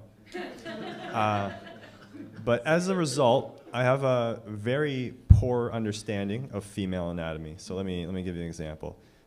So I hear that like women, when they have sex, right, they get loose, right? Now, I'm not packing a lot down there, so I'm a bit concerned. It also means that I'm not Joey's type, which is very fortunate. So anyways, I asked my female friend, I'm like, hey, if you've got a small dick, like, what do you do? And she looks me straight in the eyes. She's like, you should date a virgin. And I'm like, thanks, I'll go look for Bigfoot while I'm at it. But it's confusing because other people online, they say that, oh, you know, the vagina, it's not like that. It's stretchy. You use it, it goes back to the way it was, you know, nature's healing, that kind of vibe. And so I have these two different opinions, right? And I don't know what's what. So I've concluded that there are two different types of vaginas. Do I even need to say the joke at this point? There is reusable, non-reusable, and both sides are in denial about each other. It's like some big cover-up by a big vagina or something. But anyway, yeah, I'm on the apps. It's a bit tough because I have to date a virgin. No. I'm into Asian women, but it's unfortunate because so is everybody else. In 2020, there was COVID. We unleashed the plague upon the world, and there was some Asian hate for a while, but it tied over really quickly. If you ask me, suspiciously quickly. I think it's because of another virus. They call it yellow fever. Yeah, it's become mainstream to like Asian women, right? Those people in 2020 who are saying, you know, fuck the Chinese, they were onto something. So if you don't believe me, you know those ads for single women in your area? They used to be like all white women, right? Now there are some Asians in the mix. So I think it's because guys like Asian women. The haters will say that it's just immigration taking our jobs. Yeah, it's unfortunate that you know, Asian men, we don't get the same treatment, right? The stereotype isn't in our favor. You know, the stereotype is that, you know, Asian men aren't that masculine. You know, I'm not really helping, but I listen. I like to look at the silver lining. Silver lining is that, you know, we unleashed a plague upon the world.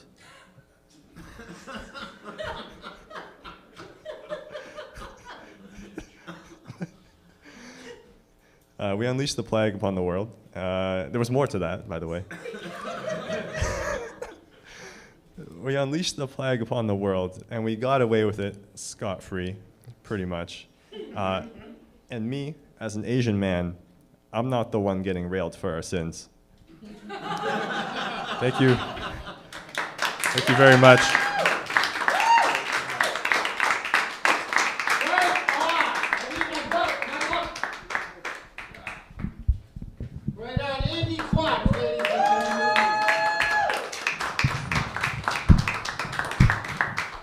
Andy Quatch. We are down to our last two comedians.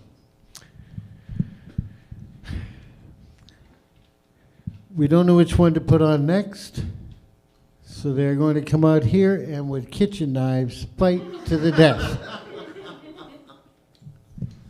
That's why I have to change how I hold the mic now. Ladies and gentlemen, coming out to vie for the last set with nothing but butter knives and hate in their hearts. Now I'm getting punchy. It's been a long night. I feel like Jerry Lewis at the end of the telethon. I'm going to sing You'll Never Walk Alone, walk out behind the counter and drop dead. Right on. Canada Day's coming up. Anybody going away for a long Monday? What a stupid fucking thing to do. Maybe we can have the Monday off. No, it's on a Tuesday. Fucking idiots. Ladies and gentlemen, our next comic, I told him when he was on, now there he is, Wicked. I know you're going to enjoy him. You know what's great? I walked up to him and I asked him about himself and stuff, and he's like, Larry, you've met me. You've seen me before. So I want to tell the people watching online, maybe you're in a country where they don't smoke a lot of pot. But one wonderful thing about pot that I can tell you is I've met wonderful people like Jason Buckland sometimes, 18 times for the first time. What a lovely experience. You know what I mean? You turn to somebody and go, wow, you're a really great guy. I'm glad I met you. And he goes, Larry, you've known me for 6 years. Just get to keep reliving it. And I know he's very funny, and I know you're going to want to keep reliving it after it's done. Wow, how's that for an intro? Ladies and gentlemen, you're going to enjoy it. Please welcome Jason Buckland.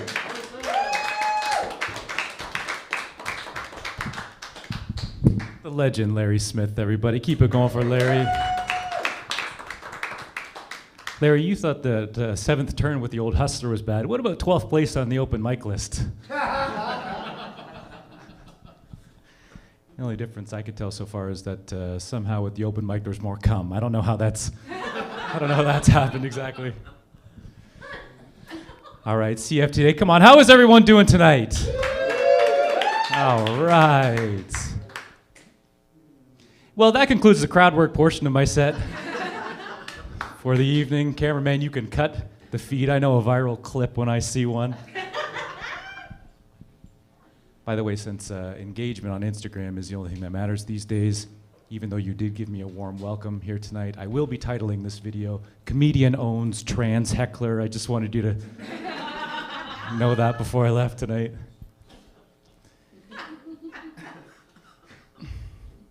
Folks, I'm new to stand-up, and comedy is obviously enjoying such a boom right now. It's everywhere.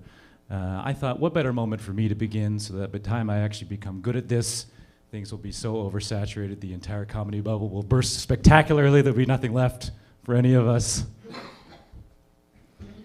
When I'm ready to film my first special, I'll be lucky if I can get it to stream on the drive-through screen at an Arby's. Do you understand how difficult this is gonna be?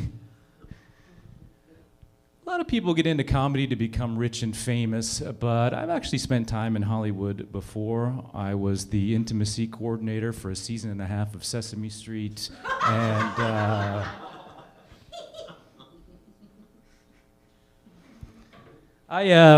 I travel a lot, and as far as I can tell, no comedian has ever tried to make jokes about flying in an airplane, so buckle up, ladies and gentlemen. This is very much my Jackie Robinson moment. We are going to trailblaze some new comedic premises with you here tonight. I used to fly a lot of the discount airlines, especially when I was younger, you know, Spirit and Southwest and ones like that. You know, an airline is especially shitty when they don't even give you a full seat back compartment in front of you. Have you flown on planes like this with just a zigzag of sorry-looking rope down there at your knees, just a fucking Jacob's ladder of saggy ripcord that's so stretched out you can't even put your butt plug in there without it falling through to the floor? Whenever I flew airlines like this, I always had this fear that as soon as the plane took off, it was gonna explode in midair. And I know that's like an irrational thought. I know that all airlines, no matter what the ticket costs, go through the same safety checks. What I want to tell you, though, is that if one of these planes went down with me on it, I wasn't so much scared about dying. What I was afraid of is that everyone in my life would find out what a cheap fuck I was. I kept having this vision of my family and friends gathered at my funeral going, hey, did you hear what happened to Jason? Yeah, so sad. Do you know, was he flying Delta or United? Frontier. Actually, ooh, Frontier, yeah. Yeah, they say that'll happen with Frontier. Well, do you know if he at least spent the extra $35 to select his own seat? Or actually, they found the manifest. He was in 49E. It's middle seat, right back there, flush against the rear toilet. So, oh. And was anyone in there when the plane went down? Yeah, it wasn't pretty, apparently. The FAA told us that Jason died sitting just 18 inches away from a stranger who did have feces coming out of his asshole at the moment the plane went down. know what I love when I fly is an empty plane. Is that not the greatest thing in the world, where you're already seated there, you've got an open spot next to you, you see them closing the plane door, nobody's coming down the aisle. That really is as good as it gets. I like a plane to be so empty that it's obvious the airline is operating at a loss. That's how few fellow passengers I want to see there beside me. I want the plane to be so empty I know there's going to be a round of layoffs when we land. I want there to be, I know the labor union is going to be in for a fight as soon as we touch down. I took an empty flight once to Sydney, of all places. Australia's crazy. Has anyone here ever been to Australia? Nobody, huh? Okay. Australia is crazy because on the coast you have all these modern, world-class, cosmopolitan cities like Perth or Melbourne. But you go even 6 minutes inland and there's just bush towns with names like Choo-Choo-Roo and Walla Walla Bing Bang. And really is quite the dichotomy. Guys, I am a new dad and I know what you're thinking. Nobody gives a shit. Now listen, I get it. I like to tease my wife that our daughter is 50% credit to her and 50% credit to me, but that's not really the true math behind it, is it? You know, 9 months before the baby was born, I come once and I kind of fart and scratch myself and roll over to sleep, and she takes over from there and crafts it into this beautiful thing with arms and legs and thoughts and feelings.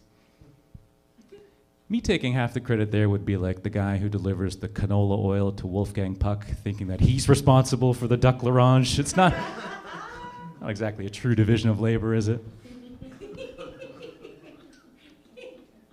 By the way, Dante, my wife keeps bringing home the outdoor garbage bags. What's that supposed to mean?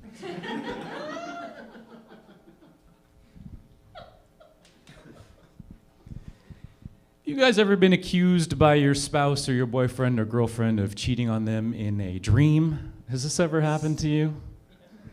The other morning, my wife woke up all in a panic, and she was going, "Oh, Jason, it was so terrible. We were at this party, and these like 5 hot girls were there, and they were like all over it with you, and you had to like started hooking up with them all at once right in front of me." And it's like, you know, what are you supposed to say to something like that? I kind of just did the supportive husband thing and offered to listen. And I said, "Honey, you poor thing, that sounds awful. 5 girls all at once? Tell me what happened. Tell me exactly what happened. Don't leave even a single detail out." Folks, that is my time again tonight. Let's bring up Larry. Thanks for everyone tonight. Thank you. Ladies and gentlemen, Jason Buckland. If you'd like to know where Jason buys his clothes, it's actually his costume for a production of Your Good Man, Charlie Brown. And that was wicked. That was very funny. We've had a lot of funny comedians tonight. And it feels very much like a religious experience, except we don't want any of you to do a second coming. Seeing you once was enough, you know. And I already did my Easter joke, so that was very religious, I guess. There's only one way to end a religious service of comedy like this, and that's to say, amen. And our next act is Amen Nassar. Ladies and gentlemen, say amen. Hallelujah. It's over after him. How great is that? And leave my fucking mother out of it. For those of you who weren't here 2 weeks before, first of all, hi. It's been 2 weeks.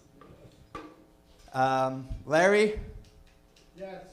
Everyone give a big shout out to Larry, or as I like to call him,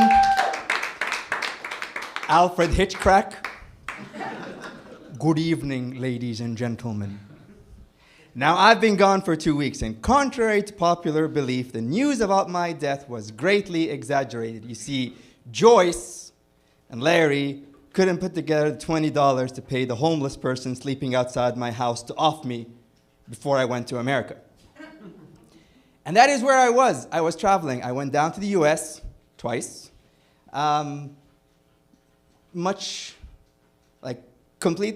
Please disregard what Joey was saying. everything that he said is false. I went to the US, and when I went to the airport, I was afraid that they were going to racially profile me because I'm from Egypt. And they did not. They just simply waved me in whilst I was trying to figure out how many fingers they're going to use. Do I have to clench? Do I don't have to clench? Do I not have to clench? They just waved me in. And when I got to the US, it was so much fun. I went there to watch a football game. My football, not what you call football, real football, because they have the Club World Cup. The interesting thing is that the opening match was made up of two teams. One, Messi's team, everybody knows him, and the other was an Egyptian team. What was amazing about that night is I got to swear so much in Arabic, and half the people there did not understand a word I was saying, whilst the other half did. And then when they're speaking in Spanish, I can't understand the word they're saying. But the problem is I kind of look Spanish. So they would look to me and be like, "You traitor, how dare you support that team?" And I'd be like, "No habla español." It was all fun and games. We were out in Miami, and I saw a guy wearing a t-shirt that said, "Terrorists suck." True story. True story. Miami Beach, this guy's walking around with a shirt that says, "Terrorists suck." And I took offense to that. So I ran up to him, and I'm like, "Sir, I am offended by your t-shirts. Terrorists don't suck. We blow."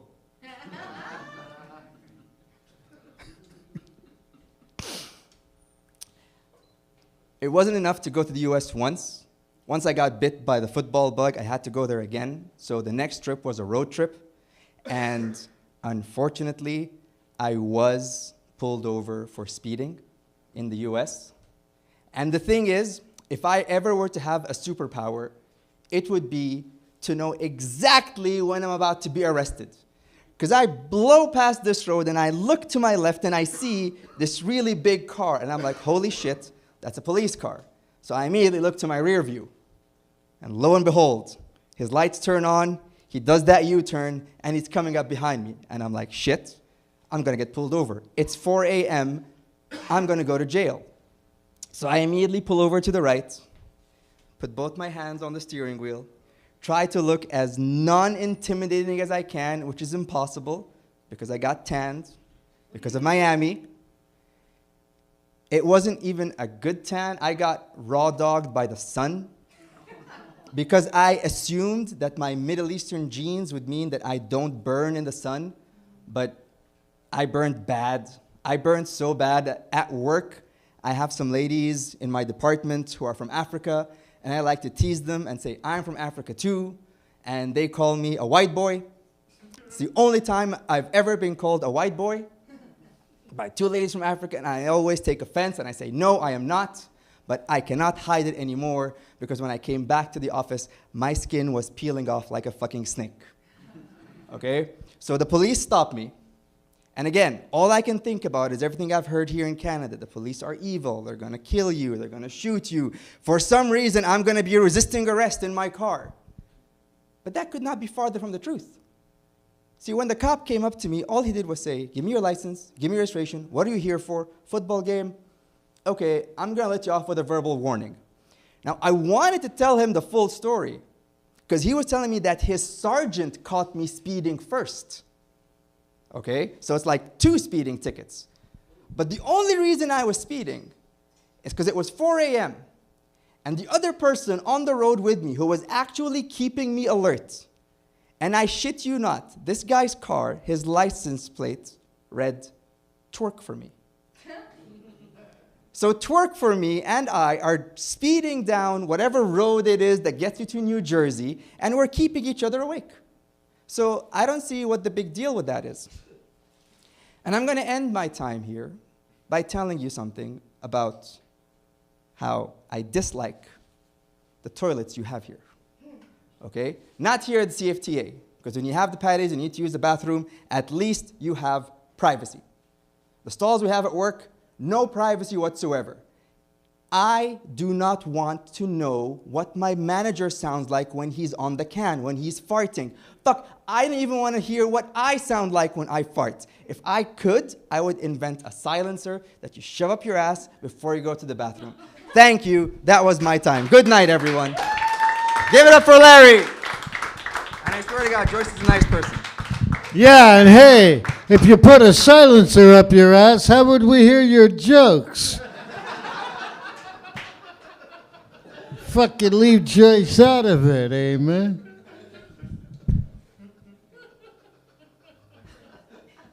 Well, folks, we've had a lot of fun tonight.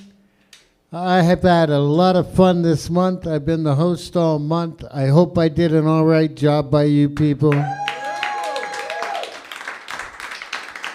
It's great seeing some of you get better, and it's great just seeing some of you off the street.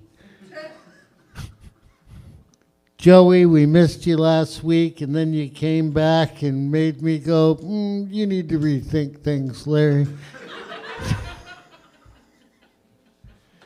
We had wonderful Faye, who's a lovely lady all month, as is Yoel.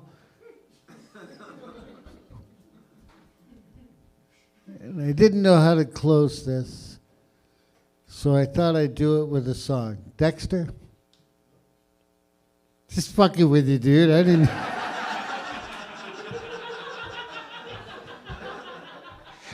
Looks up like you're giving no cue or nothing. Let's hear it for Dexter, by the way.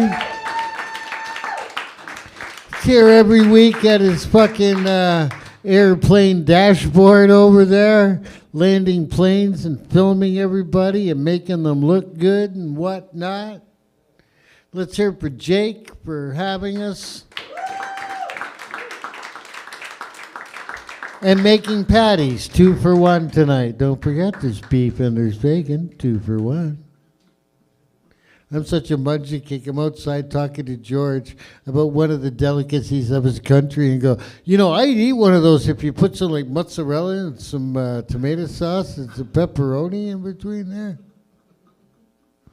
Then I realized, oh, fuck, you're so North American, Larry. But North American, not American. Will never be the 51st state. Yeah, I don't have any jokes about that. But I will end the show the way I've done it every show this month. I'm going to end it the same way they end AA meetings. To all of you, keep working the program. Keep supporting each other. And keep coming back. Good night. Goodbye, online people. See you later.